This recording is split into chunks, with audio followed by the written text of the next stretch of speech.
gentlemen, boys and girls, nerds, nerdettes, and gamers of all ages, it is week 2 of Gamer Talk. This is your man, Blazing Ace Nelson, and for those of you that have been on the Twitter tag, if you need to take a break from all the intense rigmarole, all the trolling, all the doxing and everything else, then pull up a seat, grab yourself a cup of root beer, make sure there's ice cubes in that bad boy so it's nice and frosty when it hits your lips. Let us massage your feet. You enjoying this? Hey, you been working out? Yeah. Sorry, I just like rambunctiousness all over your intro. Nah, that's just how we do it. Anyways, for those of you listening in, welcome to Gamer Talk for Saturday, October 4th, 2014. Is it October 4th? Yep. It's been a long time, man. It's like, we've been busy. The year is almost done. And we've seen quite a few good games come out this year too, just all together. Hell, speaking of good games that came out, I mean, just this past week, everything with freaking Persona 4 Ultimax, Smash Brothers. Yeah. But even with all the new games and stuff coming out, and even with all the info on stuff like Mortal Kombat X coming, there's still, I don't know, there's still a part of me that just really wants to just strap into the Wayback Machine and just talk about, you know, the things what make gaming great. A lot of the memories that pretty much make up our lives as gamers. I got you. Gungrave OD, God Hand. Well, therein lies what I wanted the topic of today's discussion to be. Well, you want to go further than that? Oh yeah. We're going further than that. We're talking 99, 2000, 2001. We are talking about ye old Dreamcast. Oh, see, I'd rather go back to Saturn, but you know how I feel about the Saturn versus Dreamcast thing. I mean, it's not that I dislike the Dreamcast. It's just executive meddling is the worst thing in the world, especially modern executive thought, especially when it comes to gaming. And even though the Dreamcast did bring us so many good games, even I'll admit that. What was it, Skies of Arcadia? Wasn't that on that? Oh, yes. Exactly. But at the same time, the Sega Saturn is where my heart is. I mean, I grew up Sega. I grew up not a fanboy, but my whole family was corporate, you know? Well, Nintendo, PlayStation. We were like Sega CD. We didn't have the Tower of Babel, but we did have the Sega CD with the undersling, and that's where my love of games before that, but that's where it really kicked up. You know, fuck all the haters of the full motion video games. Tomcat Alley was excellent. That one, not Night Trap, but that other one with the Wild West version, where you're fighting off aliens and shit. I think I know which one you're talking about. I can't remember the name. That had some of the finest battle music I've ever heard. And, you know, and then you got the working design label. The working design games. Oh, my God. We mentioned this last time, and you have no idea how much my heart went pitter-patter and Doki Doki the moment main event mentioned Lunar and Lunar Eat. Well, Lunar. Yeah, and damn right. I was like, that surprised me. I'm like, oh my God, I thought only we liked it. You and me. I thought we liked it. But, you know, Potful Mail, that one shooter they did, you know? Mm-hmm. Dark Wizard, that one game. That was that hex-based game that I want to do the Battle World off of. Yeah. Space strat game. Only I want perks and stupid shit because, you know, I'm a perks whore. But you feel me, though. That era, if you're going to go to around that time, I would say you can go back a little bit further. But if you're going to go around that era, I would still stop at Sega Saturn just because Knights of the Dreams, fucking Dragon Warrior. Oh, we're definitely going to be sticking to that era. Oh, no question. I just felt that at the very least today we should start the Dreamcast because, number one, it's something that we both have a good amount of experience with, but also I guess you could say it's really kind of a gateway into, you know, that sort of golden age of gaming. I mean, yeah, you could like dive headfirst into the Sega Saturn or the PS1, and there's this like intimidating library of classics. Especially PlayStation 1, where they, you know how I feel about modern day executive thought and traditional gaming. Traditional gaming, my ass. These motherfuckers have been around for still PG-13. They've been around they've been around ever since like what 1980. That's only not even 40 years. It's 30-something years. There is no tradition about it. But during that era, though, PlayStation 1 marks definitely, like you were just saying, an intimidating library, an intimidatingly humongified, where they didn't care. They were developing and pushing games everywhere. You didn't see Tekken 10. You didn't see Mortal Kombat 10. You saw Mortal Kombat 5, if anything. but there were sequels, that's true. But there were also games like what was mentioned last week, Battle Arena Toshinden, which was Power Stone came around that era. King of Fighters, what was that, around the 90? Well, let's just say... Okay, we're still talking about like around the Dreamcast, Sega Saturn era, right? Dreamcast, Sega Saturn, PlayStation 1 is the. That was pretty much KOF 97. Yeah, that was 99. That was 97, ending the Orochi saga. There was the 98 Dream Match, and then the shakeup that was KOF 99. That's the start of the NES cartel, right? The NES saga. Yep. Yeah. Yeah, the one where for a while everyone thought that Kyo and Iori wouldn't even be anywhere on the roster. No, for the most, like I cared. You know, I'm Terry Bogard, Ralph Clark. Dude, you know this, man. Until they bring me back Hydern. Respect your elder. For the record, to our audience, yes, you are seeing me in camera vision. Not the Conan, but this face. The grumpy face y'all are used to, the logo. This is the face I make when I'm doing multiplayer. Going, oh! I just bust out of the topic really quick. I played Dota 2 for the first time recently. It wasn't bad. I can see why people lose their damn minds about it, but I'm a perks whore. I'm like, give me something that will improve me as I play with each match, though, not just one battle, you know? But I'm starting to get into it, and I can see why people will get into it. I still don't see how people make money off the motherfucker, but, you know, I'm like, you know, I'm whooping ass with Ursa, so that's cool. And I'm learning how to do that stuff proper, you know, doing in a jungle, you know, that kind of stuff. Works for me. Yeah, and it's free, so I can't really complain. And even more so, if you are going to spend money on it, it's like not really that expensive. And you know how I feel about DLC and, you know, the little odds and microtransactions. Free-to-plays. You know how I feel about free-to-plays. There's nothing free about it. Like, you know, if you want them purples, you want them royal blues, you're going to have to spend money. But, you know. It's funny you mentioned that as far as, like, free-to-plays and microtransactions because, yeah, I'm gonna be harping on this, like, for as long as the game is still going. Dark Blood Online, that one's free-to-play, and it plays kind of like Dungeon Fighter, you know, side-scrolling Streets of Rage style beat 'em up, you know, with the button commands for special moves. Yeah. But some of the avatar items that I've actually been able to pick up, let me rephrase that. All of the avatar items I've been able to pick up, I pretty much did so by, you know, just playing through the story, doing as many of the side quests as I can, and just saving up money and then actually going into the auction house and buying stuff. So it's effectively cost me nothing to outfit all of the characters that I have with at least something to try and make them unique. You know what? I still haven't played it yet. And for the record, the only reason why I haven't played Dota 2 was because I was dead on Wednesday. And you know what? Fuck it, I ain't doing nothing. Yesterday, I took off. I literally came home and went, you know, I'm not in the mood because like Thursday, I busted hump. As you know, I'm formatting these books, getting them ready to bust them out and whatnot, and get everything out. Because I got the Omnibus to come out, the Taboo 4 once it's edited. I got 3 of the short stories and the Twisted Mashup. You remember that one? Yeah. The Hell Rock.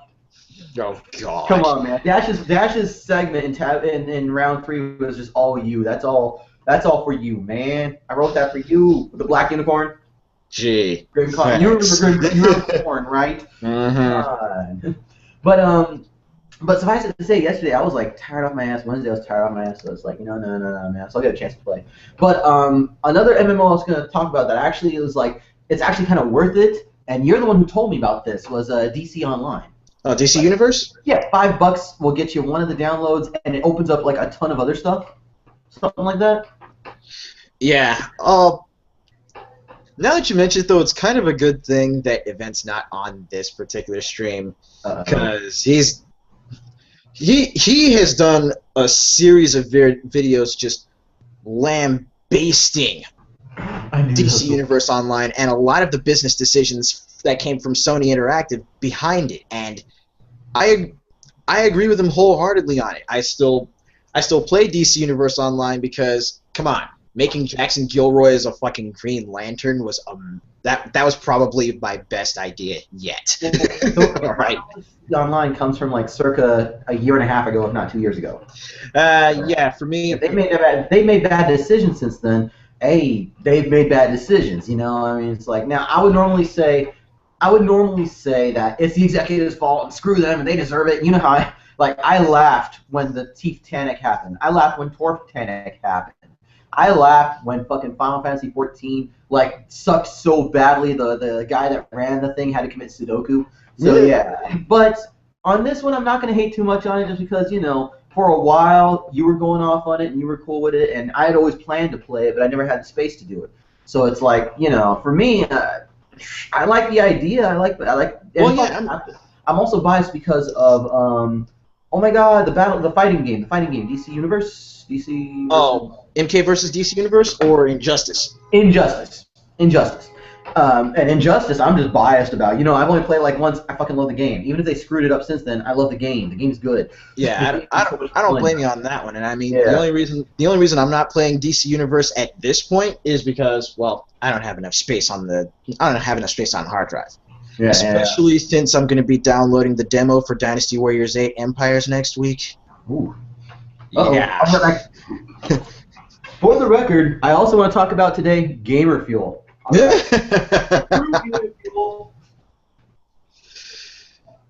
So yeah, while the other lummox is going to take care of his lunch, I want to go ahead and try to. Wait, you can still hear me in there? Well, yeah. It's not like I didn't mute myself or anything. No, okay. I just haven't stirred it. It's okay. It's not gonna burn. Okay. Well, let's at the very least try and get back onto the main topic, because again, Hey, yo. Today just really feels like a Dreamcast day anyway. If you're talking about now, I know I'm going to go off on the PlayStation. That's because I already mentioned my bias about the Dreamcast. Mm-hmm. But do you remember some of those really obscure, out-of-the-way games that was on the PlayStation 1? You remember Azure Eyes? Yeah, Azure Eyes? Yeah, it was like a dating sim / town builder / dungeon crawl. It was so much fun, though. And a pet monster thing. We were talking about Monster Rancher last time. Yeah. They're just, and once again, the PlayStation 1 showed what the true boundaries of video gaming was, and there was none. There were so many games, and they didn't care. They did not care. Freaking, what was that, Fear Effect? Oh God, yes, Fear Effect. The one with that really busty chick, and then the sequel had another busty chick. Yeah, that was Fear Effect. Fear Effect and Fear Effect 2, Retro Helix. Yeah, I had the sequel, and it was so freaking good for blocks. You know what I mean? For titty blocks, it was good. But they didn't care. That's when Good and Evil came out, with one of the strongest female characters ever, by the way. Just so many good games. Alundra and Alundra 2. I mean, or was that PS2 era? No, PS2. Alundra and Alundra 2, those were PS1. Also, Grandia.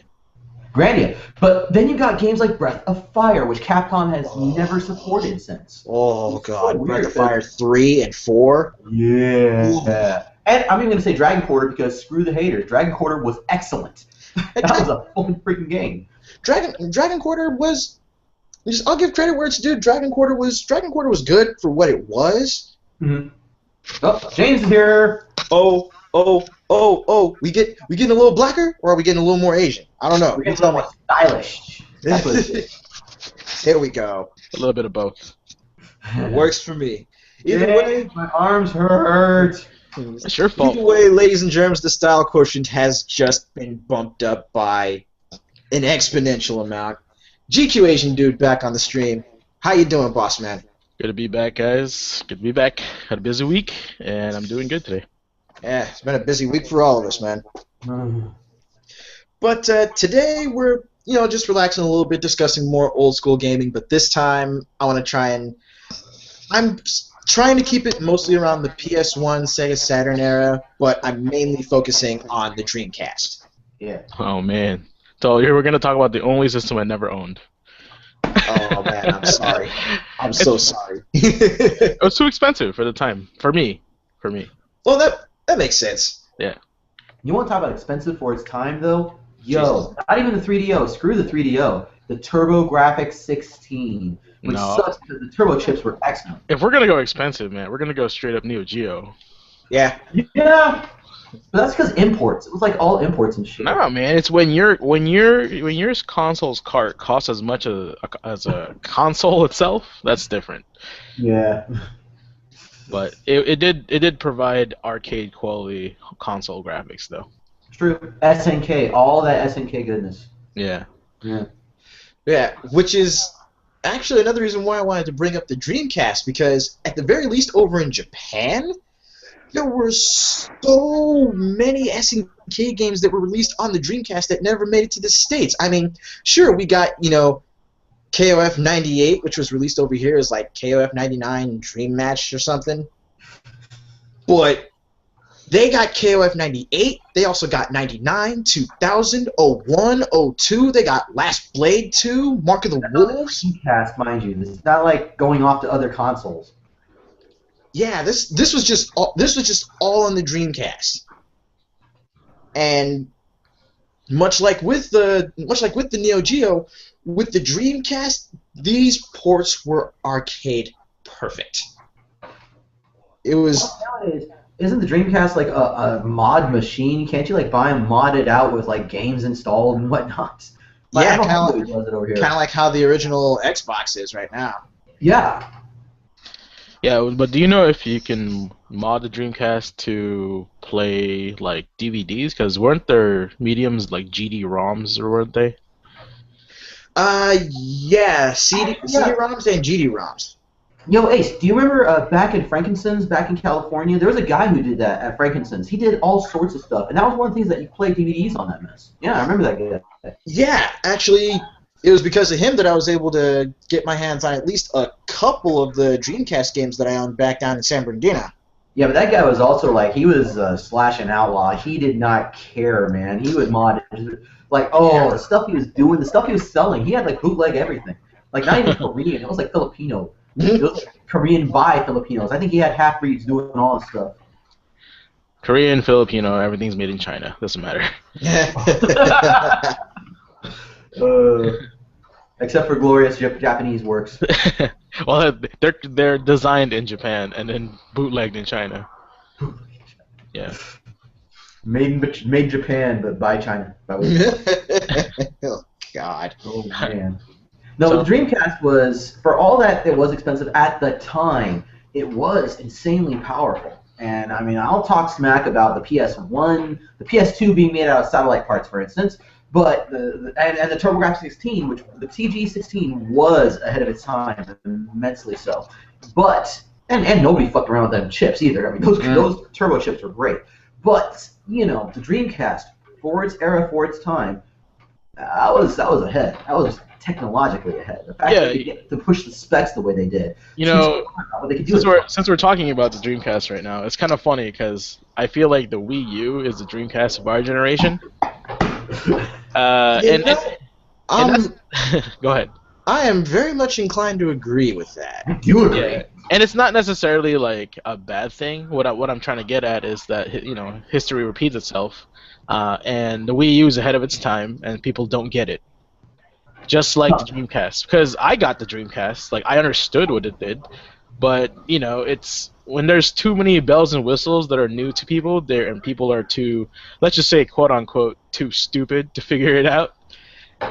Then it doesn't sell well because it's not easy enough for them to just learn, or easy enough for them to use. We spoke about hype and marketing last Gamer Talk, and this is another situation where the hype and marketing isn't really meeting standards. But Nintendo's always done that as far as back as I can remember. Yeah, they've got some commercials and shit, but they don't really back up their hardware, which is weird considering it's not like the Wii U is a weak system. It's not like it's a system that can't stand up to the others. I mean, the exclusives that they got, the sheer amount of games they did, it's like they're riding on their E3 stuff, which was excellent. But at the same time, you need to do follow-ups. You need to follow up on that. You know this, James. Well, the crazy thing is, like, I actually looked at my issue of Game Informer and that hellish thing.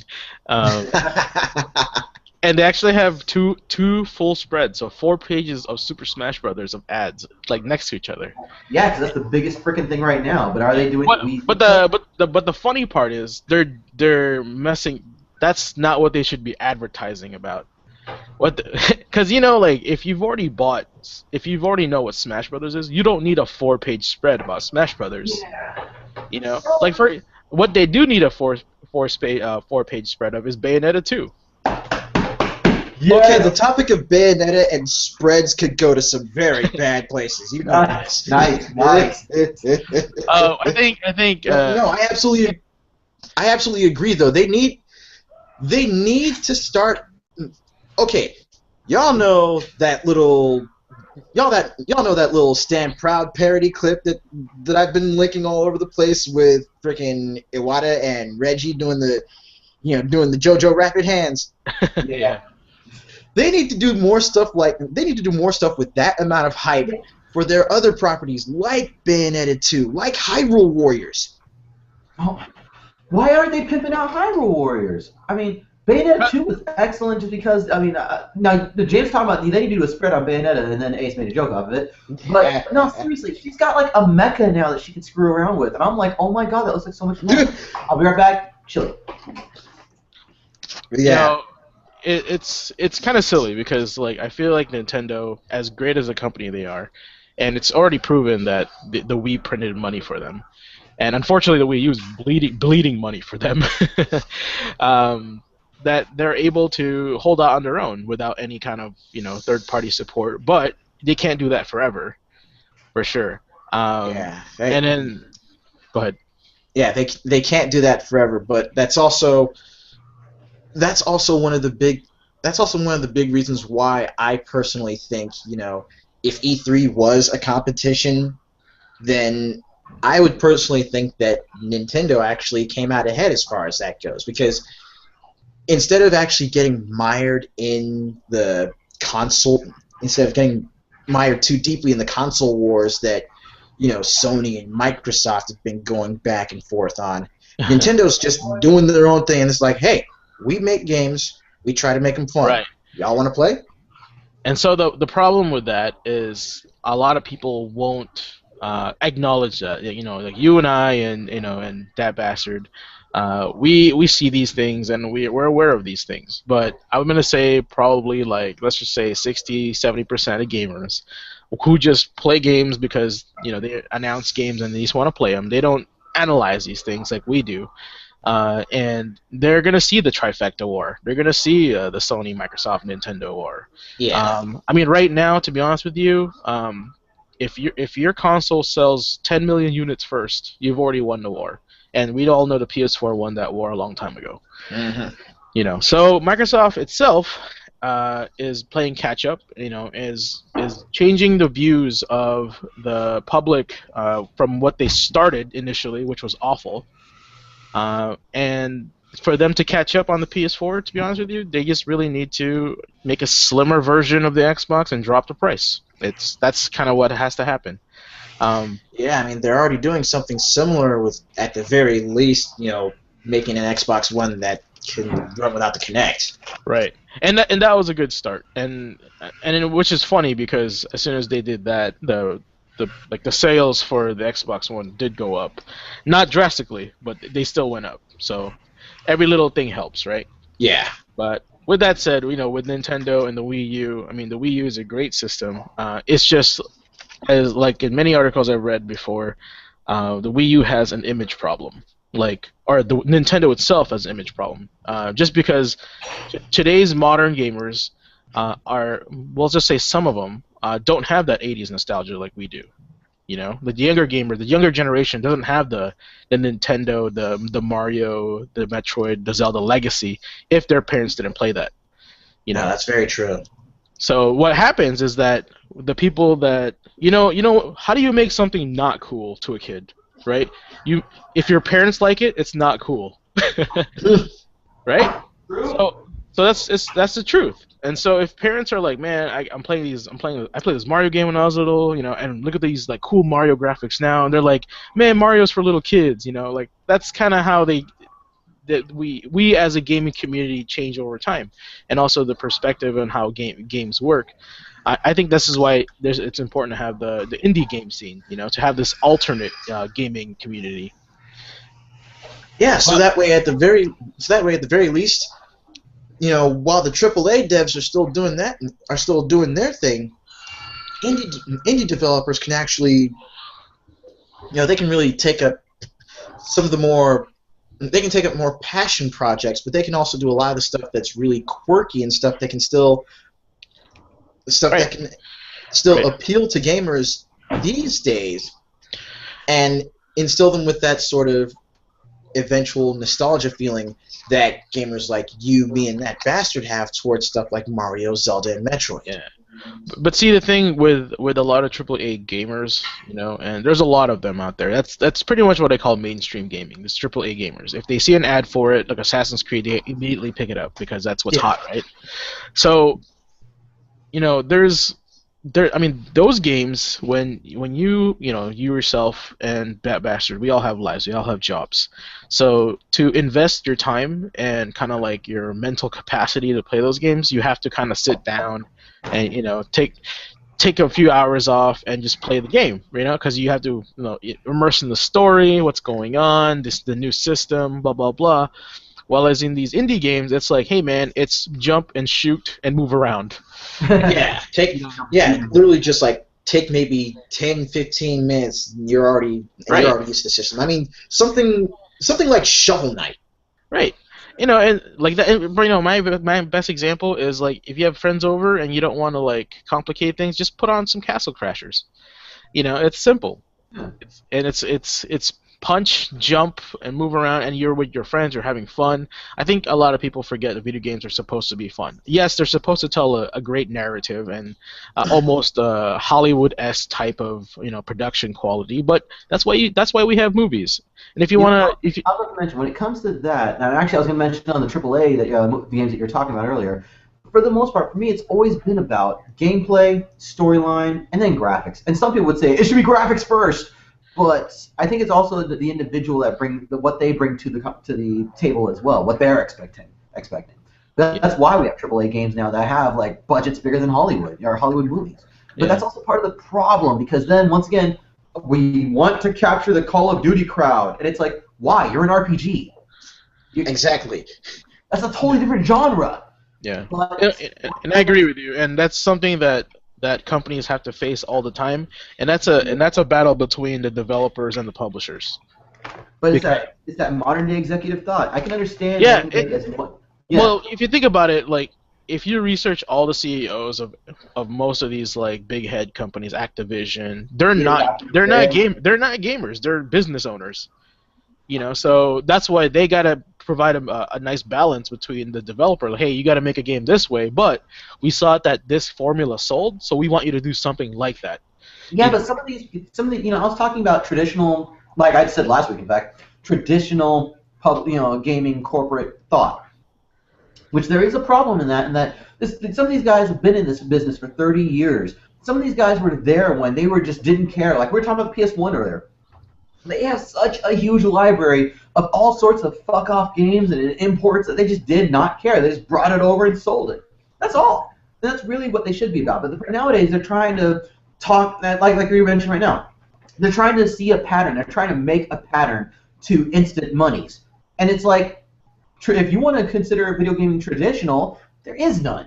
There's never been any. I mean, some things that are AAA that should sell in the millions don't, and some do.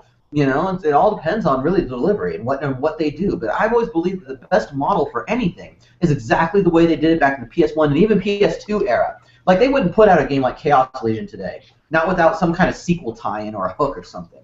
Yeah, not without DLC to like let you get something right at the start.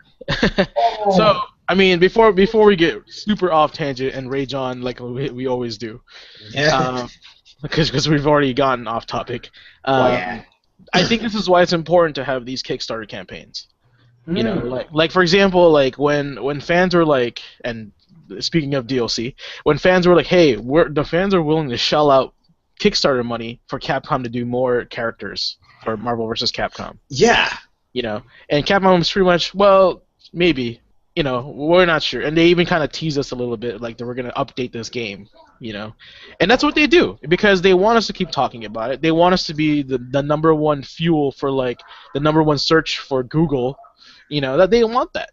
But that's the thing. That's that we're just falling into their game because they're not gonna do it anyway.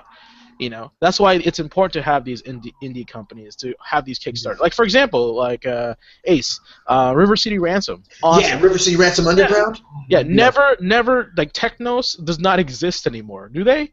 Right? I don't think so, but the guys developing it, I think they still managed to find who owned the rights to River City Ransom. Yeah, and as far as I remember, the guy that was like producing the project was the actual original like designer for it. Yeah.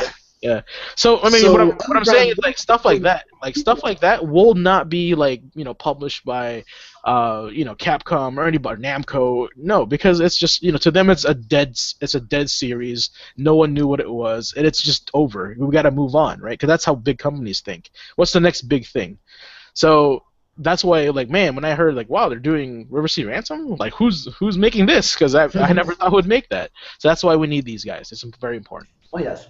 And when it comes especially for Kickstarters that are actually, again, bringing stuff from the Dreamcast, PS1, and PS2 era to the new generation, like for example, the whole Twitter campaign going on with Project Cosmos, because Harada-san said, I want to bring Xenosaga to the current gen.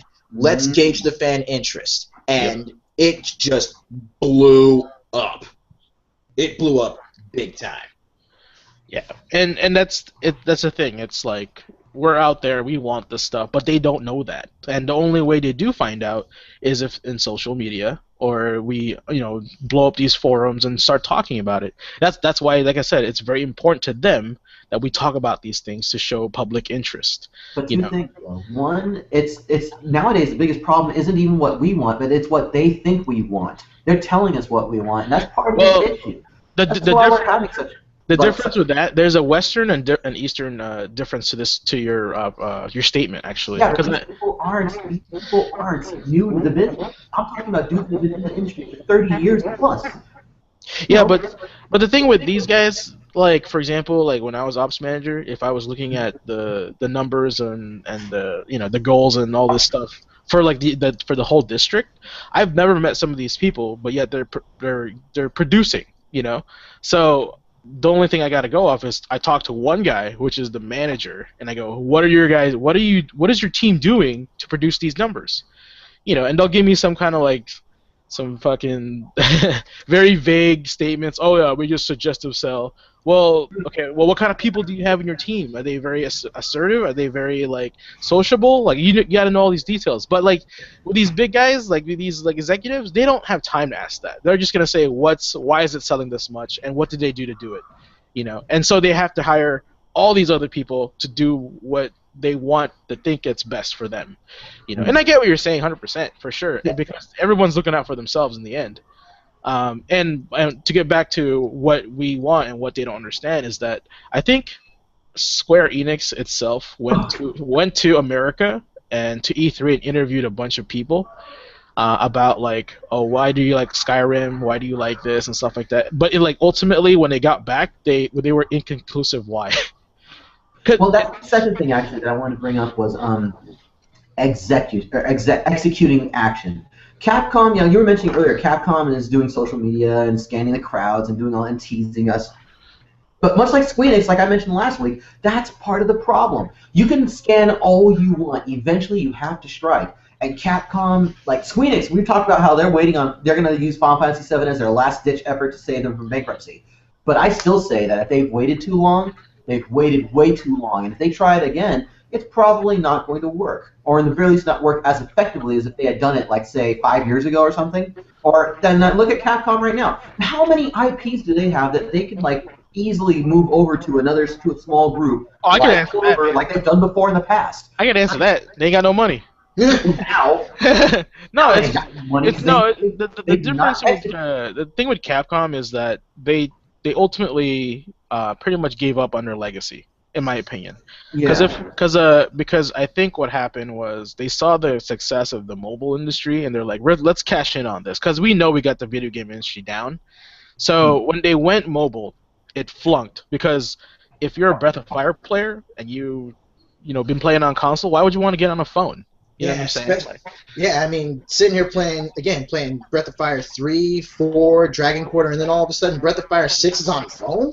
Yeah. Yeah. What?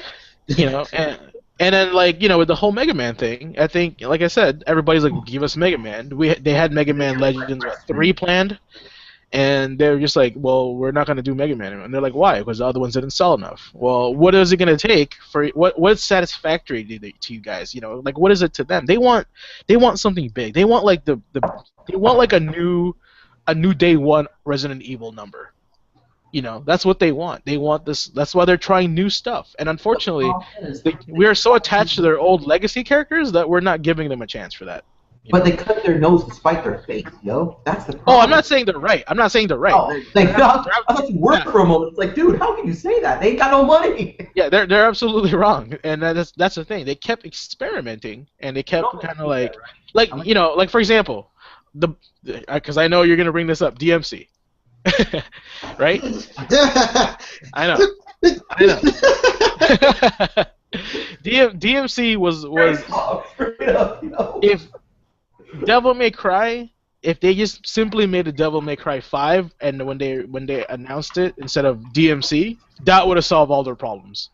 It wouldn't even if the game was bad, people would have bought it anyway because it had Devil May Cry and a white-haired Dante on it. That's kind of what I'm getting at. If they just teased like Dante's hair, and like maybe like a one-liner that he had, and then like the metal music, and then like Devil May Cry 5 coming soon, people would get hyped for that just because of the legacy. You understand? And at last, we are satisfied. Yeah, exactly. And that's the thing. I don't want to talk about the video. And that's kind of what I'm talking. And that's the same thing goes for Bayonetta. Like the thing is, a lot of people don't understand. Bayonetta is Devil May Cry in female form.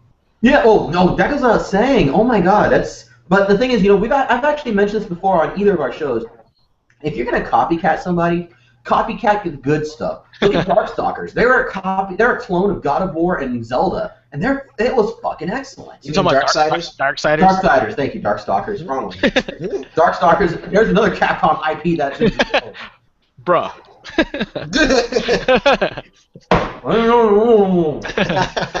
Yeah. Yeah. Okay. So anyway, back to the Sega Dreamcast. Sega Dreamcast. I remember I was living in Blaine. I was in high school, and I found out that one of the video rental places in Bellingham had a Dreamcast to rent for like $75 to rent for like 5 days. And I was like, oh shit, I gotta go. So like my friends and I were like, let's go, let's take this journey together. So kind of like our first trip to Arcade Infinity. Yeah. So we went there and we had to drop like almost $200 because like deposits. All I can see is the Stand By Me with video games and James is Will Wheaton. That's probably right. No, I wasn't as cool back then though, so it's probably somebody else. I definitely wasn't Will Wheaton back then. Yeah. But anyway, like I ended up getting like Ready to Rumble boxing. Yes. And I was like, man, the animations on this are really good, and like the graphics are so clean, And Michael Buffer's awesome. And then the Soul Calibur, and I was like, man, dude, this game was 60 frames. It was like it's so smooth, it was crazy. Yeah. And because you still had a PS1, and you're still kind of shaking off the polygon mess that they have on there. Mm-hmm. And then the Dreamcast was just like, what? And then not to mention like the VMU stuff, and you're like, wow, what is this crazy thing? Like, I don't even know what this does. It's like, do I have a Tamagotchi in this? Like. It's like, wait, the memory card goes in the controller instead of in the system. Yeah. The only thing I would say my gripe was the controller was kind of weird. One, the cord was in the bottom, not the top. Yeah. So that was really inconvenient. But like, as a gamer, I was like, I don't care. I just want to play my awesome game, right? I'll adapt. But like, yeah, I was very impressed with it. But unfortunately, it was like too expensive for me. I was just a high school kid. I didn't, It's $35 for 5 days. That's insane. That's yeah, and I had my fill, and I was like, this is great. But like and I only played probably the launch titles, but I really wanted to play like other games like Cannon Spike, Zombie Revenge, stuff like that. Yeah, man. Yeah, you see what I'm talking about? There's a lot of great games that Sega published, but I just never had. It was bad timing. Yeah, but it was also like I was saying. Earlier before you jumped on the stream, James. Around the PS1, Sega Saturn, Dreamcast era, the PS1 and the PS2 have this massive library of games where you like try to dip your toe in the water and you're already having to learn how to swim. Armored Core, Ace Combat, the Breath of Fire, which we were talking about. Whereas with the Dreamcast, it feels like since they weren't around for so long, their library is so much more condensed, and you can actually. The barrier for entry is not so great on the Dreamcast as compared to the PlayStation or the PS2. Well, I'd also like to point out that one of the reasons why is because nowadays we also have, like James was mentioning, indie developers just putting out small-time games on things like Steam or what was it, Origin? Yeah. Yeah, you got indies being greenlit on freaking the PSN and the Nintendo freaking market. I mean, the reason why there are so many games, like, you can go to Humble Bundle right now and pick up like 6 games for like $1. And I'm not saying that's a bad thing at all. In fact, I'm saying that's one of the best things in the world. Right now is a good time to be a gamer. I hate to say cliched shit like that, but it's true. I mean, there's free-to-plays that you can just bust out on the computer and not give a care. There's games you can play for free on the PS3 or the PS4 or whatever have you. Absolutely. Like right now, it's a good time. But it's not the same thing that we had to go through. And hell, you want to talk about an expanded library, the good old-fashioned original Nintendo and Sega Genesis, the 8-bit, 16-bit mess. You know what I mean? Like so many cartridges. There's like wall-to-wall cartridges. Some of these things. Yeah, I mean, like the same thing with the Wii. Like, I'm looking at our Wii library at the store, and I'm just like, there's games for $3, and I'm like, what is this game? And what store do you work at, James? I work at Reset Games, the #1 retro gaming store in the Pacific Northwest. But anyway, yeah, there's all these like scrubby like $3, $5 games that from publishers I've never heard about. And oh, you mean 250 games like Haze? There was like no, not even that, because Haze is from what, Codemasters or Sierra? Oh, Sierra. Right? Wait, you mean the ones that did like King's Quest and Space Quest and whatnot? Yeah, like back in the day, they did Metal Arms, Glitch in the System. Mm-hmm. But like there was these like I think they're like these studios that were started from a garage. They were on a Wii game, and we sell them for $5 because technically the Wii was pretty much the pre-mobile kind of like platform, So like Angry Birds and stuff like that is fun on the Wii, but it's one of those things where. Wait, you can seriously play Wii Angry Birds on the Wii? Yeah. But the point I'm getting at is like. People were making games for the Wii because it sold. Everybody in their house had a Wii.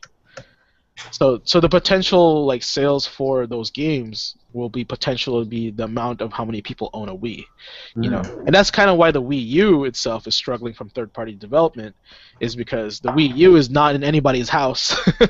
So they're gonna say like, well, if only 2 million have Wii U's, why are we gonna risk making this game for 5 million? Yeah, that install base just isn't there yet. Exactly, and that's kind of why Nintendo itself is kind of they're the flagship when it comes to making games of that, because they kind of have to. It's their system, and I think what's going on is we all know before Nintendo has a history of not going third party because of bad history with third party. So because I think Nintendo has a really really high quality. Quality control. I mean, every time they put their licensed by Nintendo or Nintendo seal of quality, like they look at it like thoroughly to make sure it's legit. I mean, it's like how they wouldn't even let any Game Boys come off the production line unless these bad boys could at the very least withstand being dropped from like 5 or 6 feet. Did you guys hear about that? Like This guy was like in the Iraq Oh, War. Gulf War Game Boy? Yeah, Gulf War Game Boy. Yeah, it's the only thing that survived in his backpack. I was And like, that thing wow. still works? Yeah, it still works. Time. Yeah, and I was actually just watching a Did You Know gaming episode of the DS, and I think, was it Iwata? Iwata's the main guy, right? Iwata said that when you design the DS, guys, it has to withstand a was that like a 5 feet drop on concrete, and they were like, well, we can't make something like that without it breaking, or making it too heavy. They're like, well, you kind of have to, and so they did it, and he was impressed, And the engineers kind of just like rolled their eyes, like, "Oh my God, I'm gonna be not seeing my family for a month again," And Iwata was pretty much, "Well, you're not leaving until you get it done." So, and then here we have a great product from them. So it's great. I think Nintendo is, like I said, they've always been quality over quantity, which people don't appreciate enough. Well, they weren't always quality over quantity. Once again, you had the Nintendo era, the 8-bit era, and even the SNES era, where they, once again, in that time, they didn't care. And at the time, especially with the NES 8-bit, I know, we just jumped in the Wayback Machine in the DeLorean and went way back. But I'm mostly referring to just their own Nintendo brand games, though. When I think of. Well, I'm talking about like NES 8-bit, like Solstice. Me and personal experience timeshare. Me and my mom played that game for like 3 months. We made extensive maps on the fucking grid paper, you know what I mean? We were mapping this mess out, showing off where the items were, and we did the same thing with Zelda too, by the way. But so we were making maps. My mom taught me how to make maps using this game, Solstice. Fun freaking game. 3 months of all this work, and you get a 5-second ending. So don't tell me quality over quantity. But at the time, Nintendo even jumped in on that shit going, hey, let's do Teenage Mutant Ninja Turtles. Yeah, but remember, like, they just stamped it and said, you can make this game for us, but they didn't really make the game. Keep that in mind. So, and also... What about the Guardian Legend? I think the time... where it's like months of play. I don't know. I think my thing in the 80s is that like it was so new. People were just like, let's just make a bunch of games. Like it's a new thing. It's what's hot right now. Yeah. I think now we've gotten so spoiled and entitled about certain things that we do have this new benchmark of quality that we are expecting from these companies. But if you're like let's just say we're 6 years old now, we wouldn't know any of that stuff. We don't know the legacy of these companies. Hell, nowadays we start off with something like Call of Duty or straight up freaking Halo. Yeah, and that's why you got these like 10-year-olds, 12-year-olds saying Halo is like the best game on the planet, because that's what they started with. But you ask these like 30-year-olds in late 20s, and they're like, Mario is the best game on the planet. Like that's how it is. It's how video games speak to us. It's an art form. I hate to use this as an example, but you're very right. And here's an example of that. People who know good movies like the original Star Wars. People who are 5 like the lighter ones that don't exist. Right. I believe you. No, it's the truth. It's the truth. Kids love Jar Jar Binks because they don't understand the racist background. Wow. Here's the thing, though. If they just recolored Jar Jar Binks to be charcoal, it'd still be racist. No, that's what I'm saying. They would get it more. Yeah, and if they made him white, oh my God, that would be like, yeah, real blackface there, bro. Yeah. So that's the thing. It's just a generation thing, and I think, and to be honest with you, as much as kids are getting smarter and learning this technology and stuff, they're getting dumber in other ways. They're losing their street smarts. So. But that's the conundrum of technology, though. Yeah, it makes us lazy because it doesn't make us, it doesn't hone our survival skills, right? Yeah. Back in the day, not even like that far back, we didn't get little handheld, things like. The what was it? Aim correction in Call of Duty. The auto aim or whatever. Auto aim. Yeah. There was an article I was reading something recently about consoles versus PC players of some game. And I think it was like Titanfall or Call of Duty or whatever. And they used freaking aim correction on the consoles, and it's like, well, that's gonna be nice. Yeah. Anyway, Dreamcast. Yeah, since we're still at the very least covering like personal stories and memories with the Dreamcast. And for me, it pretty much all started back in 2001. Hell, back when I first met ThatBastard. Because I was staying with my brother at the time, and you know, he had a Dreamcast, and I would only play it like a little bit. But of course, this was like, you know, 2000, 2001, so you know, we were kind of neck deep in Dynasty Warriors 3. Yeah, for what it's worth, your brother had excellent taste in games. So yeah, that's be thankful, man. Still does. I mean, I know he's been hounding me to try and get his hands on a copy of 8. But anyway, like when he busted out the Dreamcast, when I first saw that he had it, and he had Soul Calibur, he had, let's see, it was Soul Calibur, Crazy Taxi, My favorite. Jet Grind Radio, Another good one. and Sonic Adventure. I lost my mind over Sonic Adventure. Sonic Adventure, especially the second one, is like one of my favorite Sonic games ever.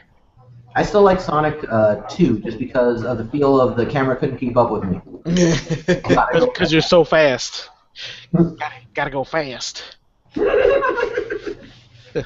But just playing through Sonic Adventure, just how different it felt with like the main town hubs in between each of the story segments and each of the missions.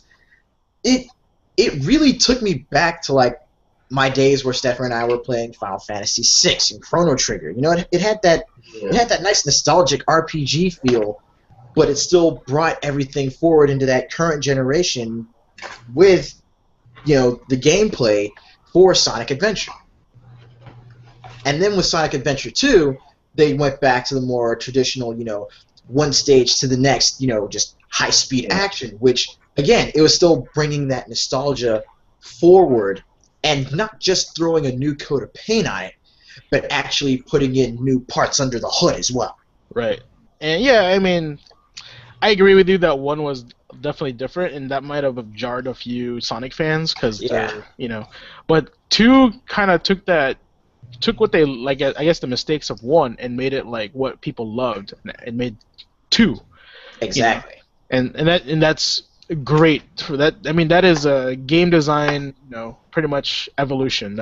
They adapted really well to it, and I feel like gamers or game development these days, like especially Ubisoft, they just cut and paste everything and then add one new thing to it because they know it's going to sell anyway. You know, so that's also one of the reasons why we're in the muck that we're in when it comes to gaming journalism and game development. The people, you can only get away with that trick like that for so long before people start getting tired of your shit.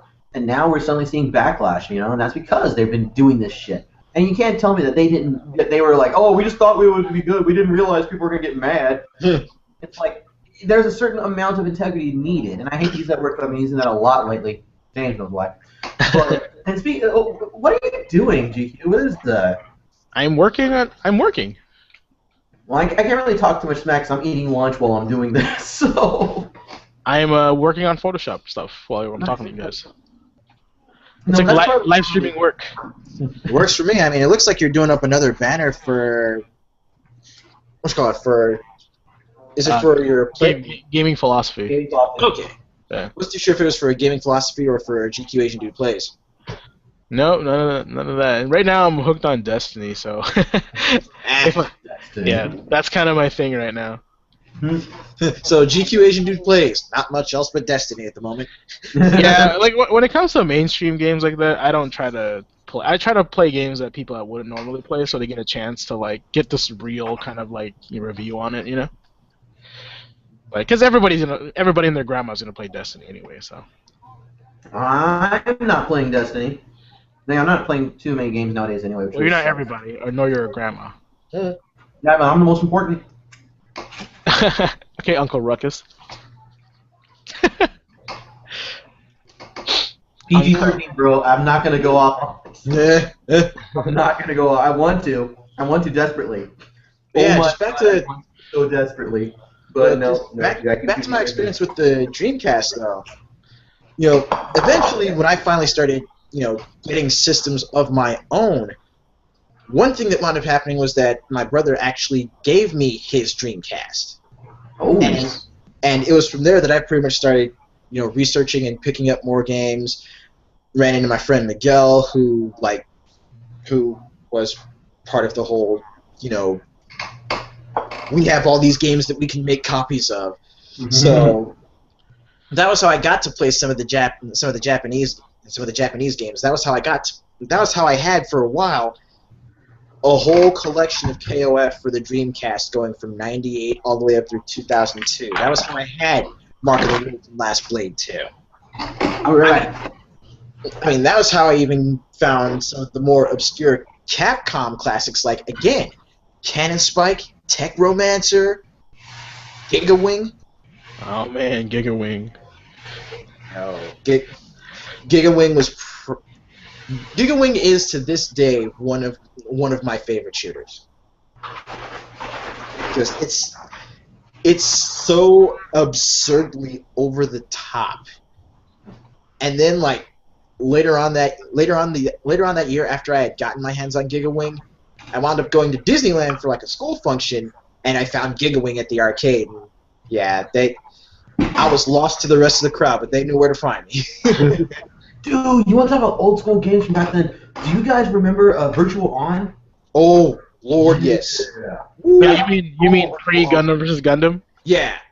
Yeah. No, but I mean the pod. The pod with the full freaking set. Oh, yeah. Yeah. Oh, shit, man. Oh, I wish they still did arcade cabinets like that. I haven't seen a cabinet like the pods. Like that. Oh, it's wonderful. I could have swore I'd seen a few out here in the States, but as you could probably guess, those things are still big in Japan. Yeah. The last time I saw a pod like that, like a pod as good as the Virtual On ones, was in Las Vegas back in 1997. So that's saying something, man. But I love that arrangement. You know what game I really want to get my hands on still, just for the nostalgia factor, if not because it's actually kind of fun. I think it was Steel Battalion was the one that came with the massive controller and the pedals, and it had it had a battle station that came with the game. Yeah, that was Steel Battalion. $100 or $200 or whatever on Amazon, but still, I'd want that. I would want that personally, even though it's not the same feel as say Armored Core with just a standard PS2 or PS1 controller. But for the love of God, just to have that's like bragging rights to me. Yeah. Yeah. But the reason I was mentioning. Go ahead. The reason I was mentioning, just all the other Dreamcast games that I had started picking up was because eventually I moved away from, the quick pick up and play arcade style games and even a lot of the fighters, and started getting deeper into a lot of the more story driven games, a lot of the RPGs, stuff like action adventure games like Sword of the Berserk, like Spawn into the Demon's Hand, and then of course the amazing RPGs like Skies of Arcadia, Evolution, Maken X, and Grandia 2. Yes, hells yes. I mean, if there was anything on the Dreamcast that took up more of my time than the character creator in the Japanese version of Project Justice, it was the RPGs that were on that system, because they were engrossing, and they really they were engrossing, and they really made good use of what they had at the time. I mean, Skies of Arcadia was entirely animated using Macromedia Flash. But it was excellent.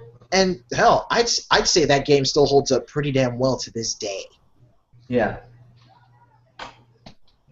I would say. I think I just found that game for the GameCube.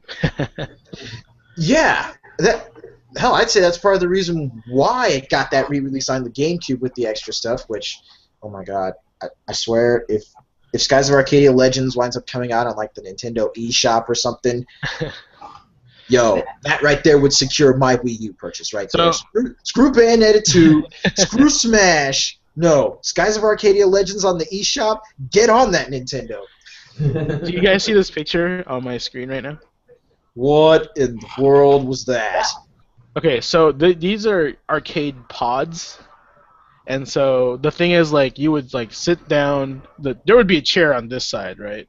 Yo. And this is your screen where you're actually seeing your enemies, and here is the status of your BattleTech. What? So this was a BattleTech arcade game. Yo. And if you look inside the cockpit, like this right here, this is it split open. Yo. And so if you notice the bottom over here, there's a left pedal and a right pedal, because those were your feet. So if you want to move your left leg, you have to. Hello, Gundam. Oh. So this arcade was actually in the Wizards of the Coast when it was still here in Washington. Can you imagine a G Gundam fighting game with a pod like that? It's possible, and if you look at closer, I mean, look at this. This is crazy. Oh my god. So this thing was real, and I played this in the early 2000s.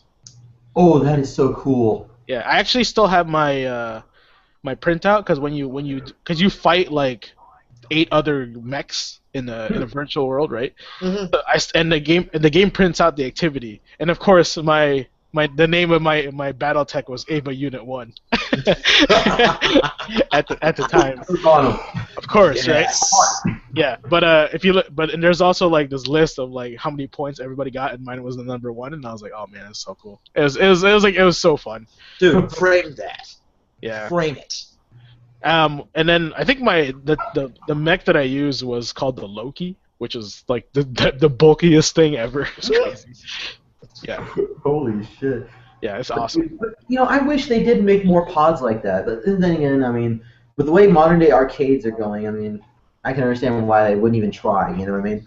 I mean, AI back in California, which is an arcade place that Ace has spoken about before. Yeah, they had like the wonderful Japanese style arcade gaming going on. It was great. Well, anyone watching or listening to this that's big in the FGC, they'd know Arcade Infinity.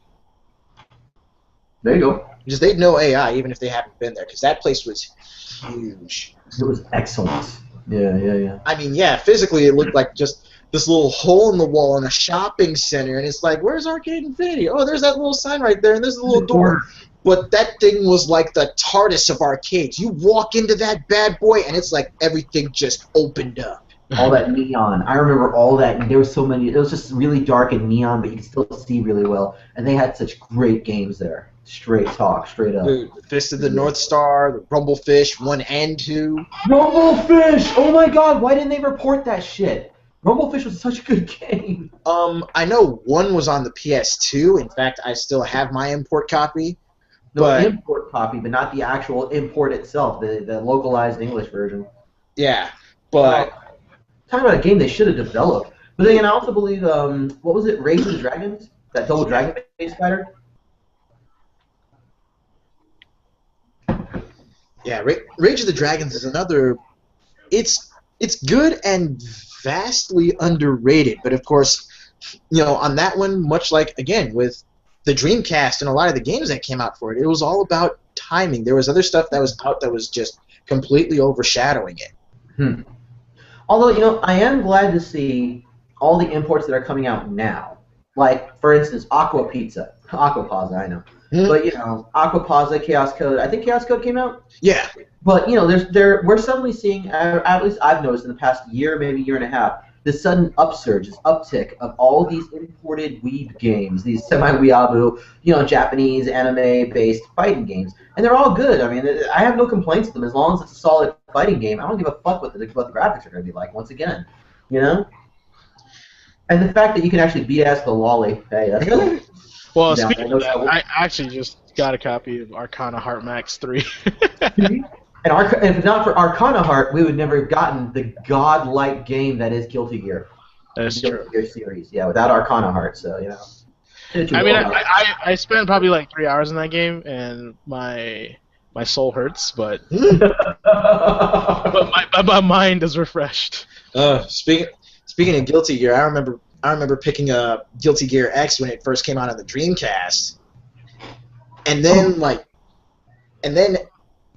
had played through it. I had done so much. I had gone through the survival mode, unlocked a bunch of the gold and shadow forms of all the characters, and then Guilty Gear X2 comes out on the PS2, and I'm like, word? Word?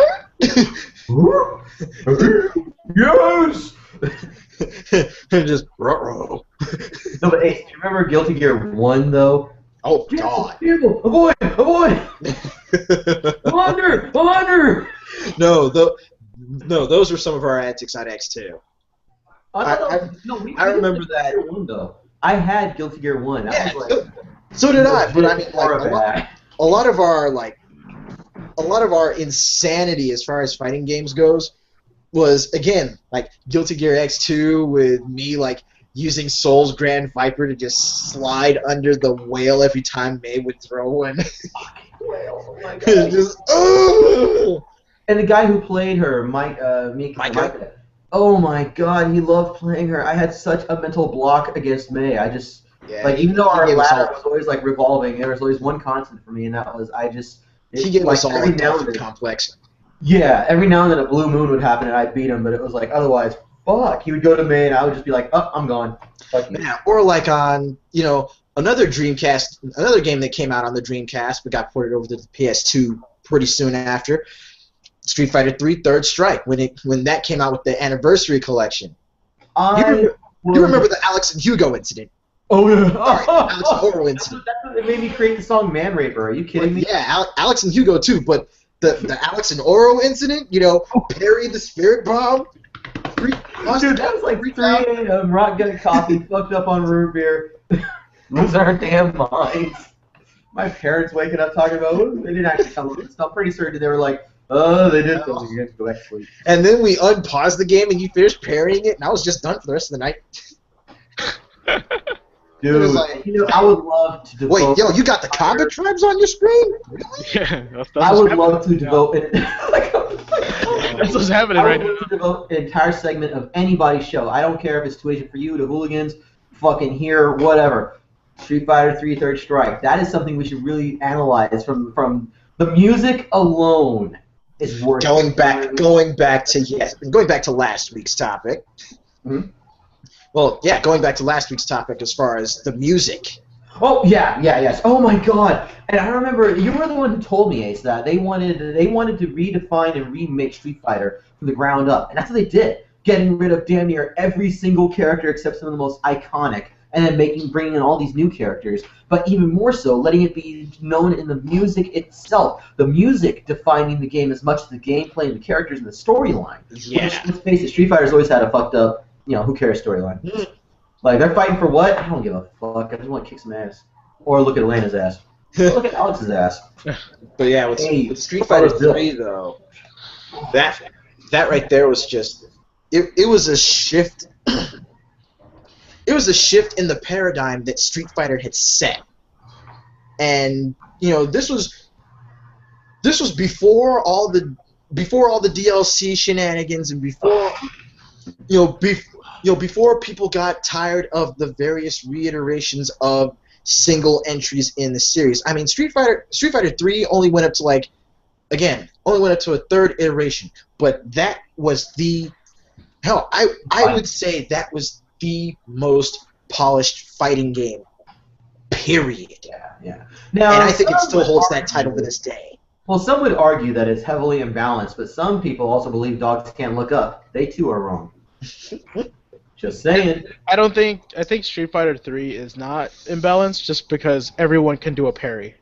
Yeah. Oh my God, yes. Dude, is that Fatal Fury Special? Yeah. Fatal Fury Special on Gamer, and he's playing Tong Peru, I think. Which one is that? I just have it on background for you guys. Works for me, man. Andy. Weirdly enough, when I was a kid and I first played Fatal Fury, I could never get it through my head that Andy and Terry were brothers. They didn't have similar fighting styles. They were so different.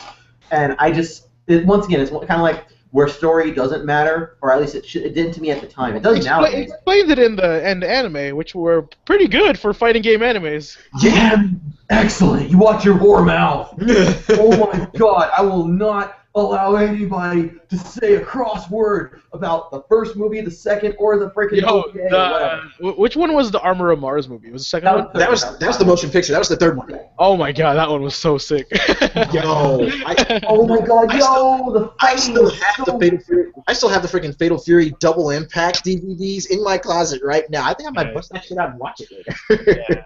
You know Dude, what's Armor of Mars episode. another good fighting game turned into an anime? That King Voltage of Fighter Fighters. Go Kaiser? Which one? Voltage Fighter Go Kaiser? Actually, no. Believe it or not, I really disliked that because that was a cut and paste from Masami Obari. It was a total cut and paste from the motion picture of Fatal Fury. Like, even all the way to the point where he goes, he's a god, you have to defeat him with a power greater than his, or whatever. Yeah. Word for fucking word. And it was still fun, but I know exactly which one you're talking about though. KOF Another Day. Yes, KOF Another Day. The one with my husband though. Fucking oh my god, I forgot his name. Ash. Yeah. Wait, you talking Ash or Alba? No, Ash. Actually, Ash. He's like French. He's blonde. He has manicured fingernails full of a god. Yeah, Ash. I keep talking about like all the pictures of him in a bikini sliding. Anyway, so yeah, but he was only like a small part of it because remember, KOF Another Day was all based around Maximum Impact. But all that matters to me is that he was in it, and that made me happy. Yeah, he was in it. He was trolling people like normal. Maximum Impact. But either way, Another Day is another good example of a fighting game crossed over into any other media and done well. I mean, the fighting in it was excellent. Oh my god. It's Dude, like, it was animated by Studio Madhouse. What did you expect? Which I still find that kind of surprising that Studio Madhouse of all people did that. Like, I'm just saying, it's not that I don't think they shouldn't have, but it just hit me. Like, you know, if Trigger had done it, I would have been just as surprised. Mm-hmm. Yeah. But KOF Another Day, and yeah, the Fatal Fury movie. No. You don't have on your screen what I think you have on your screen, do you, James? Absolutely what it is. Yo, that World Heroes 2? What? And we're picking J Max. Yes! Johnny Max. Yeah, J Max, baby! Right, man. Man, that reminds me of another game that I would love to see either an HD remaster of or just like a sequel to. I would love to see something done with World Heroes. Yeah. Yeah. And that's one of those things that I think what happened is in Neo Geo Coliseum was such a flop they just kind of gave up. Yeah. I have Neo Geo Because I mean Battle Coliseum was like that was our one chance to get Hanzo, Fuma, and Mudman back. Yeah. But oh my gosh, this game actually has danger zones like in Dead Up. Yeah. Dude, World Heroes was the first to do it, man. World Heroes was legit awesome. But you know, I also think you were talking about bad timing earlier. And World Heroes came out at around the same era as Art of Fighting and Fatal Fury, even not Final Fight. Well, it was all SNK pretty much saturating the market with fighting games. Yeah, but at the same time, I mean, World of Heroes. The reason why to me it's always been one of the most underrated games out there. Even though they have such things as danger backgrounds and like these characters, like come on, they had that Dulcine Nazi. Yeah, Brock. Yeah. I mean, it's a really fun fucking game.